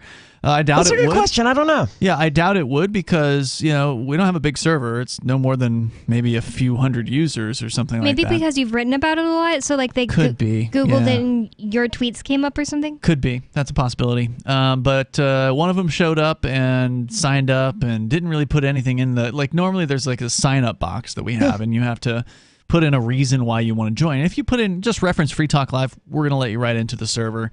If it doesn't sound like you're here to, if it sounds like you're here to spam us, we're not going to let you in. Just prove that you're not a bot, that you're a thinking, functioning human being, right? And we'll generally let you in. Yeah, if it doesn't sound like generic or something like that, we'll let you in. This person clearly didn't know what server they were signing up for, but I'm like, it's fine, we'll let you sign up. It seemed like a real human being, so I let the person sign up, and within 24 hours, this person had submitted like 3 or 4 snitch requests on various different users. I saw those, I think. I'm like, people? Oh, never mind. Just reporting people for this person's a Nazi, or or this they're person. saying this is wrong. Think. I was going to ask, was it people we know? Like, was it obviously somebody who knows them and was just trying to... It's probably real users. Casey Rollins. That dude gets reported so many times. And it's usually not anyone on our server doing the reporting. Yeah, that's true as well. But this one was on our server and reporting people also on our server or other servers. But dude, or whatever. we don't care. And I said, you know what? You're on the wrong server, man. We don't want somebody snitching around here. And I love this. He's reporting people for violations or whatever. And he gets banned. He's the one who gets banned. I love it. So yeah, that's how it goes over there. Thank you for your service. Check again. it out at social.freetalklive.com. Chuck is on the line in Washington State. Go ahead, Chuck. So I just wanted to throw this at you. About 3 months ago, I could listen to you on KCUP at 12:30 a.m. in Newport, Oregon. And I don't know if that's the case after October 1st, so whatever. What I'm getting at here is that I started listening to Free Talk Live around, it would be at the 5 o'clock hour on the Pacific Coast. And you guys were talking about Bitcoin or something related to a case that's going on in New Hampshire, a local issue. I mean, really in-depth stuff that I could appreciate if I really knew what was going on. But then I had to remind myself, wait a second, you started listening at a different time because you guys must have been talking about this an hour before I started listening. And that gets to my point there at KCUP. They started broadcasting Free Talk Live at 4 o'clock or so, if I remember correctly, or 3 o'clock or something like that. So anyway, I'm not entirely trying to be a jackass here or anything like that, but I'm not sure what you're saying. I think what he's saying is that the local news that we've been talking about, the cryptocurrency news here in New Hampshire, isn't of interest to him out there in Washington. This is national news. And it's also, like, Ian is the one on trial here, one of the people you're talking to, right? You did get that part, right? Well, yeah, I get it. I mean, but I'm the level of in-depth Well, I can't think of anything I want to talk about more, and it's I get to talk. You get to call in about things. I don't understand. Yeah, and you can always call in and bring up a different thing. Yeah, if there's some other issue out there that you think's really important, now would be the time to do it rather than just complaining about what you're hearing. No, I'd rather we have an in-depth discussion about clam digging, to tell you the truth. Yeah, okay, well maybe you none should of the listen to hosts of the something show, else. none of the hosts dig clams, but one of them is awaiting Is that a federal sex sentencing. joke? No, he was saying that that's so boring. He doesn't want to hear about the case. It's just like, okay, go listen to That's what I'm anything saying. else. There's an Don't you want- internet. Do you have access to the internet? Because here's the thing. I really Ian, he enjoy just your needs to show. call the radio station. It's not the place to call and complain Well, about. look, I just told you, Chuck, you just called into the show. What's the point in complaining about it when you could bring up something you want to talk about? Because well, you want to talk about clam digging and Is that really what you want to talk about? Yes, I do. Well, then talk about it. What about clam digging? What do we need to know? Well, I mean, what's the clam conditions there? How the hell would I know? I None of thought us dig you wanted clams. to talk about He already it. said he was Do joking. They even have? Do you guys even? Are you even on the air in KCUP and at 12? No, I don't believe we're currently on that Come station. on. He These doesn't need to people call into would Free Talk Live to ask rather that. He have needs to call KCUP. So you had nothing to talk about. No, Okay, he's thank just you for the unhappy call. with the show. Yeah. Well, Thank you I for the mean, call. Two of the people here are involved in this trial. I would expect us to talk about it, Yeah, right? This is what we did with our day today. Bonnie and I, we went to this trial. I am the person on trial. We've been talking about it for 2 years now on this show since we were arrested and they raided our studio in March of 2016. And if you don't like it, as Bonnie pointed out, there's plenty of other content out there for you to listen to. And this guy, by the way, listens on the internet, so he's certainly well aware. People traveled of across internet the listenership. country to come to this case. Yeah, this is not a local news story. This is a national level story And not just TJ. about Met more what people is. today. It's a national level story about cryptocurrency and the crackdown against it by the federal government here. And if that doesn't, If it was happening to someone else, we'd be reporting on it. Well, we did report on it when wouldn't it be was able Jeremy to- Kaufman and others, but we do have Sure. a unique perspective on this one. we wouldn't be able to report on it in as depth because If we couldn't attend. we weren't there for these other But trials. if we where could people- attend, we probably would because we do that to trials we attend in New Hampshire. Yes, that is absolutely true. Anytime we go to a trial, which is not that unheard of around here, we usually tend to talk about it. And if it's something that bugs you or whatever, well, we have open phones, and anyone who wants to is free to call in and talk about anything they want. And all he had was clam digging, and he didn't really mean to talk about that. He was just full of it. There have been entire shows where, like, we came in with a plan, we were going to discuss this or whatever, and then some caller brought up some interesting subject, and we didn't talk We to go the that caller way. for an hour and a half, but we did stay on that subject for the rest of the freaking show. So, absolutely, dude, call in with a better I don't think subject. He has a better Yeah. subject. All he wanted to do was bitch. Let's talk to David in New Mexico. Go ahead, David. Speaking of people who like to bitch, David usually brings something to the table. Go ahead, David. I got three things about the trial, but that was my buddy Chuckles the Clown out in Longview, Washington. How you doing, Chuck? listening to you on K-Talks Radio, and the owner of K-Talks, recently sold that K-Cup Radio, so I don't know whatever. That explains it. You only have a minute, David. Don't you have three topics? David, you're listening I do. on K-Talks? On the trial. No. Point number. I listen to K-Talk sometimes. Okay. The point number one, it occurs to me, you have a professional attorney, so he can make his own decisions, but I'm not a professional attorney. But it occurs to me that if I were managing my case pro se, I would make an objection so that it's on the record regarding the leading of the witness by somebody in the gallery who happens to be tied to the prosecution, so that is so that if it's not ruled on favorably during the trial, it's grounds for appeal because I objected to it. And then point number two that I would object to, and I only have to come back to that because I lost it. So let me tell you point number three that I did successfully from the witness stand when I was professionally represented by counsel. When I was being badgered by it was a civil case, the other party's attorney being badgered on cross-examination, and I was asked a question that was a pointed, misleading question where they wanted a yes or no answer. I didn't give them a yes or no answer. I gave background that you already know the answer to that question because this, and this. And so, yes, you already know the answer is yes. Is one of the things that I did, and there's something else. You'll have to get to number 2 on another night. Thank you, David. We're out of time. See you tomorrow night online. In the meantime, maybe we'll talk about the metaverse tomorrow. Meantime, join us at freetalklive.com. Are you tired of your taxes funding endless occupations around the world? Antiwar.com is run by people who understand that wars abroad become wars at home, wars on our freedoms. Antiwar.com is dedicated to bringing you the latest in news, views, interviews, and reviews from the top movers and shakers in the anti-occupation movement. Antiwar.com has it all, from thorough foreign policy analysis to interviews with whistleblowers who used to run the military-industrial complex. Anti-war, pro-free market. That's antiwar.com. Gold and silver. You can own the most stable assets in recorded history with BullionMax.com. Buy direct from BullionMax.com without talking to a salesperson, and your precious metals shipped fully insured directly to your home. Free Talk Live can get you their silver starter kit at employee pricing. Just go to BullionMax.com/FTL. It includes 5 ounces of the most desirable silver products plus a free gold bag. This offer is limited to 1 per household, so get yours now. Go to BullionMax.com/FTL.